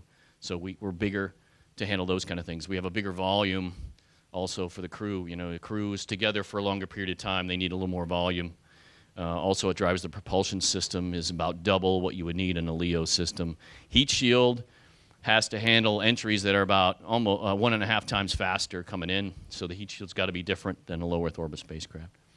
And one of the things that people don't think about is emergencies. When you're in low Earth orbit, you can get to the ground in about 45 minutes. So if you had a leak in the cabin, you could crank up the oxygen, get to the ground, you're okay. When you're at the moon, you can be as much, in the missions we're talking about, anywhere from 5 to 10 days from home. So your systems have to be highly reliable so you don't have those problems. And then if you do have them, because you have to protect for the fact that you might, so we protect people like Rex, you got to have systems that can protect the crew. So for an example, if we had a depressed cabin, the whole cabin is depressed. All the systems will work on Orion. They're built to work. and the crew can stay in their suits on the ecosystem for 6 days, and we can get them home. So that's the kind of thing you need on a deep space spacecraft that drives complexity in the systems, reliability, those kind of things. Just an example. Tomorrow is a key test for us. It is, as I mentioned before, the main test is for the crew module. We're pushing on the key crew module systems, entry, navigation, and guidance to make sure we're pointed, the computers are working. We're going to see high radiation, so we're going to make sure the computers can work through that. We'll deploy all the parachutes. It's important that the parachutes all work, so we're going to deploy them in exactly the environment we expect to see on a nominal flight. And then we'll also do these key separation events. I mentioned in the press conference I had earlier today that the unmanned tests are really important, because on those tests you want to push the vehicle very hard, because this is your chance to learn things that you didn't expect. So as I mentioned a couple days ago, I hope, certainly part of me hopes, that everything is perfect and we get the big high five at the end, right, and we go have a party. But I also, what I really want, though, is if there are things that are eluding us, and there are things that are beyond what our models tell us, but are the truth, then I want to learn those tomorrow, so that we can adapt to that and make the best system to take people beyond low Earth orbit and keep people like Rex safe. So that's a key part of tomorrow. So I think that's enough for me talking. I think it'd be better we get to questions. Thanks. We're going to take 2 questions from the room. We're going to go to the centers and come back here to the room over here. Hi, Anthony Jordan. I'm a freelance photographer and social media consultant out of Miami. I just wanted to say thank you on behalf of everybody in the room for taking your time today and providing this information. It's a plethora of knowledge and a really, really amazing experience for a lot of us here, first-timers, by the way. My question is, what was the creative inspiration behind the design of Orion and the entire system taking the spacecraft into orbit tomorrow? So the inspiration really is about getting people out into the solar system, right, and exploring beyond low Earth orbit, getting out and seeing things differently. Many of you, I think most of you, when you were born, we'd already done Apollo, probably. So I remember before Apollo, and I remember the first time we saw the Earth from the moon, and it changed our whole perception about this planet. So exploration is about things like that, is that we go out and we go look at these things like these asteroids. We go out and actually visit the asteroids where they are. We actually go to Mars. We're going to learn things like that and things about life itself on Mars, those kind of things. That's the inspiration for why we want to do this kind of a thing. The Orion design in the Orion mission really came out of looking hard at what these missions look like. What are the requirements for the mission? How long do we need to be? How safe does it need to be? What's the crew size we need? What's the right shape to get the lowest mass, safest entry, right? So that's where we get this shape. That's why it looks like Apollo, because the physics haven't changed since the 60s, coming back on those speeds. Still work the way they did then. But the insides are totally different. So they're all state-of-the-art computers and other systems, so it makes it a much more capable system than we had in the 60s. Yes, sir. Oh, I'm sorry. You're gonna pick the answer. Sorry. Yeah, I'll look at you. Hi, thank you again for being here. I'm Emily Calandrelli, host of Exploration Outer Space on Fox. And as you know, public support, specifically U.S. citizen public support, is essential for the sustainability of programs like this. What advice would you give to U.S. citizens on explaining and communicating the importance of these programs to the people that represent us in Congress? So two things I would say. First was the comments I made about exploration, right, about how it changes how we view the world. I also think about when we go to Mars and we learn about the Martian atmosphere, about what happened on Mars. I think it can tell us a lot about the Earth, right, what some of the risks might be on Earth. So I think it can have tangible benefits for us, as well as just understanding life itself. If we find life on Mars, what does it tell us about life here? So that's huge. But I think the more tactical or more day-to-day stuff, all the money that's spent on Orion is spent on the planet. It's obvious, but it goes to people like there's a shop just down the road here that makes parts of Orion, test parts. It's a little bigger than a mom and pop shop. It's about 30 people. But the kind of jobs that we give them are high-tech jobs, and they're difficult jobs because we have very tight tolerances and specifications for the kind of parts that we need. So it requires them to train their people. It requires them to check the quality. And so what you get then by spending money on things like this is you get a workforce that has higher skills that can be used on any jobs that we have. So I think it helps the United States technology base too. So it's real important. go to Glenn Research Center in Ohio. Hi, my name is Ryan Reed. I teach engineering at Northview High School in Sylvania, Ohio. I just had a question concerning the advice that you would give students across the nation and how they could possibly get involved in this program this year for tomorrow and then possibly in future years. I think so a couple things. One is the key thing is to keep focused on math and science. That's your best opportunity for these kind of jobs, right? A lot of engineering jobs are driven by that. NASA, I think, is doing a very good job these days of getting links out and descriptions of the work that we're doing every day. So as teachers, you can go to those links, you can see videos, you can see examples of the work that we're doing to get kids excited about it. NASA has done a really good job also on this flight of having some what I would call outreach events. Like we had a competition. You might have met these kids already. We had a competition to design a radiation sensor for this flight. It was across the country. There was 5 teams chosen. We picked the winner a few months ago, and they're actually flying their experiment. So look for those kind of things. NASA's trying to do more and more of those things to make a connection with the schools and get kids excited. We'll take a question now from the Jet Propulsion Laboratory. Jet Propulsion Laboratory. Hi, my name is Laura Spencer. I'm in education from San Diego. My question is, with all of these satellite locations of NASA social participants, how has the actual satellite location helped contribute to Orion's launch tomorrow? In other words, what did Jet Propulsion Laboratory contribute to Orion's launch in the morning? There's one key part that there's a communication network across this country that involves including the satellites in geostationary orbit, the TDRS satellites, but as well as ground coverage areas, and then all the lines and systems that tie all our pieces together. Because we have people here in the ONC that will be like our engineering experts. There's people in a hangar across the way on the Air Force side. There's people at JSC who are going to do contingency commands if necessary. There's people in Denver supporting if there's issues.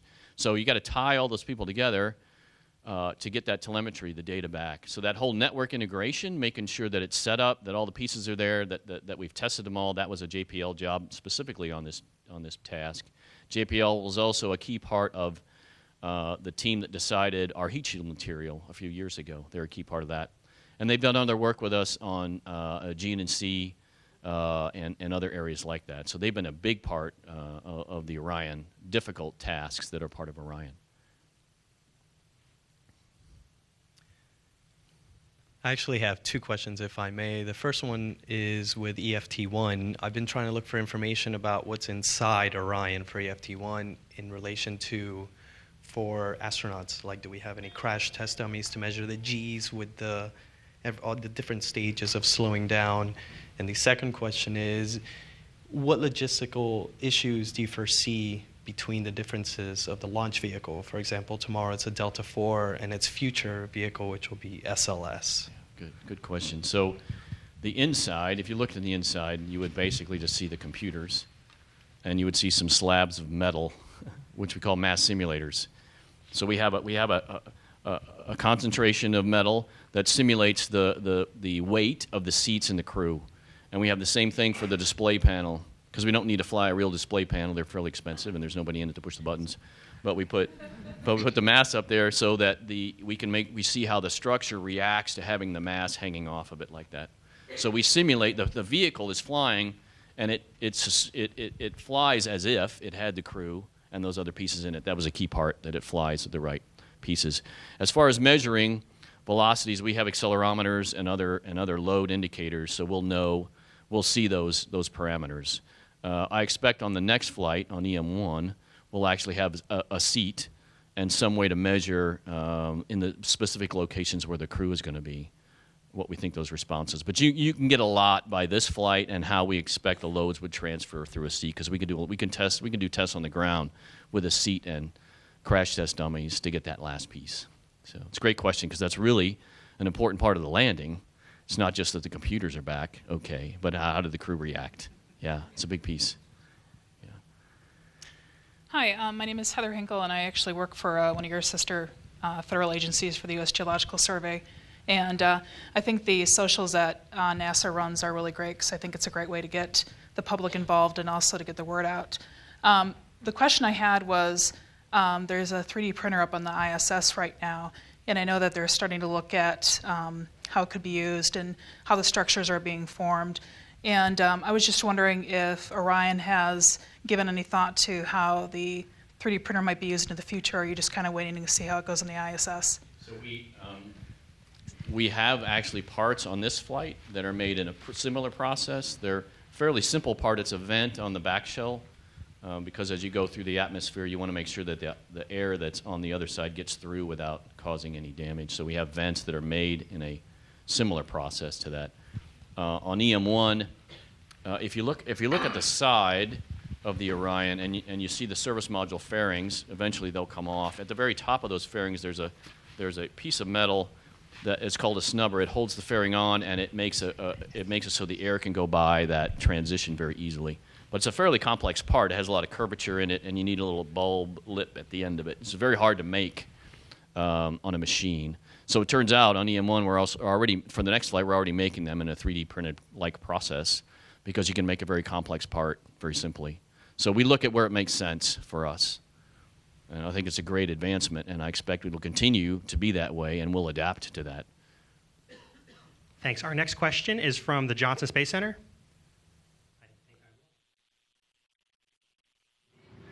Hey, Mark. Tim Cooper from here in Houston, longtime listener, first-time caller. Thanks for having me. My question is back to EFT-1, the trajectory. First time we've been this deep into space for decades.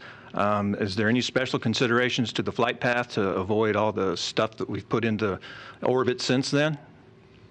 That is another really good question. We did not try to avoid pieces of the orbit. We really focused on what the orbit was that we needed in order to get the objectives for this flight. And as you remember, the main objective, one of the key objectives, which is really driving the altitude, is the heat shield. So we're trying to get very close to lunar entry velocity, so we go to 3,600 miles up. We do fly through regions in lower orbit that actually do have a significant amount of orbital debris. It's still not, by itself, not a huge driver to the risk of the flight, but we do calculate that. NASA has a model, a very detailed model, that we use data from radars and other things that we can kind of tell what these clouds look like, the speeds and so forth, the kind of materials. And we have a model that helps us project that.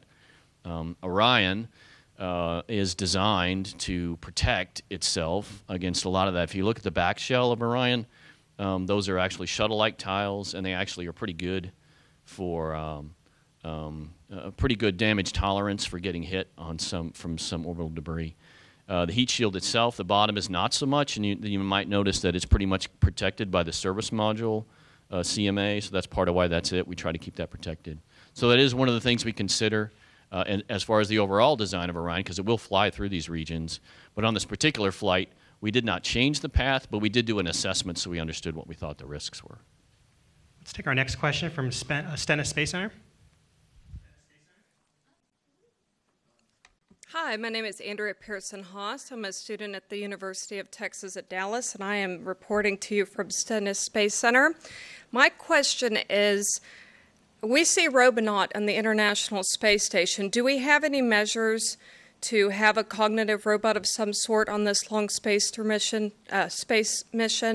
to assist with the physiological conditions and reduce human error? So for the first few missions like EM2 and 3 and this asteroid redirect mission that we're talking about today, we would not. Those are relatively short missions. 21 days, I think, is the longest period. So that on those particular missions, we wouldn't.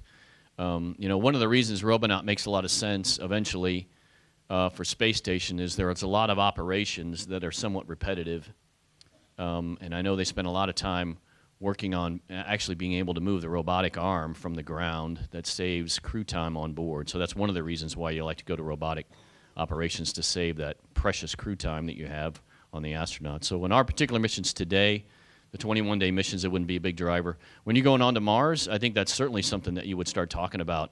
How can we automate more of the work? to reduce the overhead and the work that the crew has to do. I think fundamentally, though, the whole idea of sending humans to Mars is because you want the human on Mars, because humans adapt very quickly. They can think quickly. They can adapt to scientific things they find very quickly, like the guys, like the scientists we sent to the surface of the moon.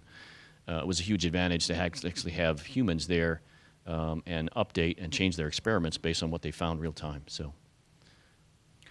Hi, my name is Sri Srinivasan. I'm the Chief Digital Officer at the Metropolitan Museum of Art, and it's an absolute honor to be here. And I want to thank everybody at NASA for bringing us all here. So thank you very much. We really appreciate it.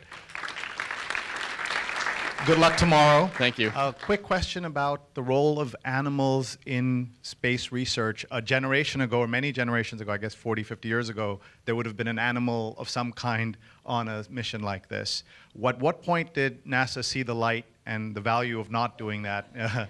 And do you ever see a time when not just humans, but animals would also fly, not as experiments, but because that would be a good thing for humans to have animal companionship on these long trips or once they're there?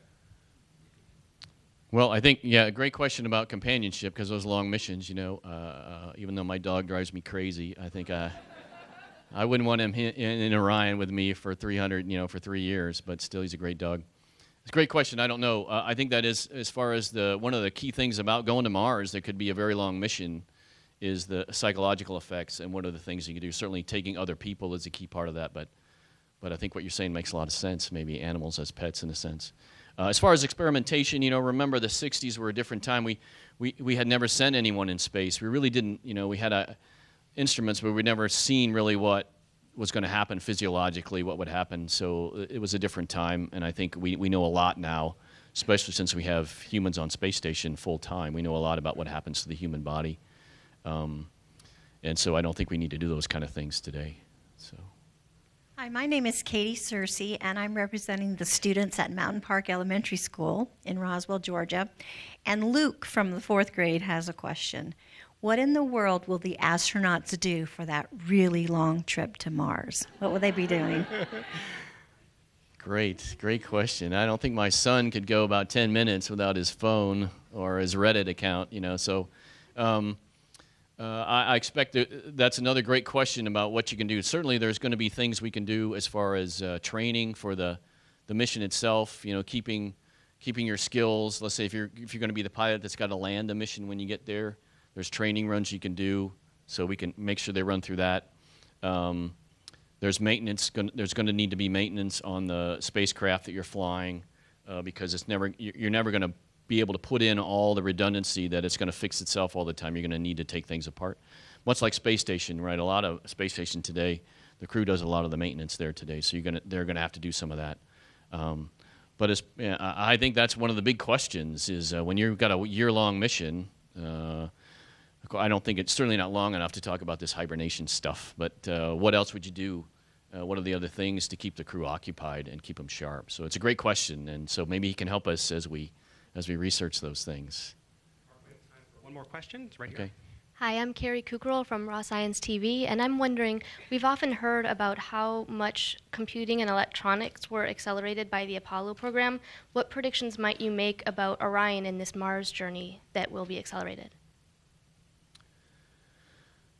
Well, you know, what I really like about engineering, I'm an engineer, what I really like about engineering is you have to take the theory about what somebody says might work, and you actually have to put it into something that actually has to fly, and you have to face those challenges to make it work. So I'll give you an example. The network on Orion, as you know, the network is how the computers talk to each other. We have a state-of-the-art network that was actually an idea about how to get a very fast but very reliable Ethernet capability, and it was called a time-triggered gigabit Ethernet, and it was a concept that people had started thinking about. But we actually made it. We actually built it, and now we've actually run it, and it's actually a capability now that airlines and others can use because it's been developed through this team. You know, so other people had a great idea they were using for other implementations, but we needed it, and we drove it to an implementation. So those are the kind of things. What will happen to Mars? It'll be something well beyond that, I'm sure. I think the key for a system like Orion is it needs to be able to adapt, because a lot of things are going to happen. And we need to adapt because there's a whole bunch of technology in the computer world that happens outside of NASA, and it's driven more by these communications things that everybody is using. And we need to take advantage of those and build off of those. We do have special environments, like the radiation is a big deal. So these really fast computers are actually very susceptible to radiation, and they have to be highly reliable. So I think the key for us is to take those new ideas and put them into space application, and then make sure that we open source it so people can use it as an advantage. So great question, because we got to be able to adapt. Ladies and gentlemen, Mark Iyer. Okay, thank you. Thanks. Thank you, Mark.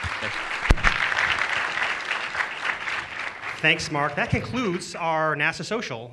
Hopefully everyone learned something, a little bit about our commercial crew program, NASA's journey to Mars, and Orion's first flight test. Just a couple quick programming notes. I'm sure everyone watching and here in the room will be up for our television broadcast, which starts at 4:30 a.m. Eastern Time, live on NASA television. You could tune in at www.nasa.gov/NASA TV. Also, remember to use the hashtag Orion in all your posts, and thank you for joining us. Go Orion.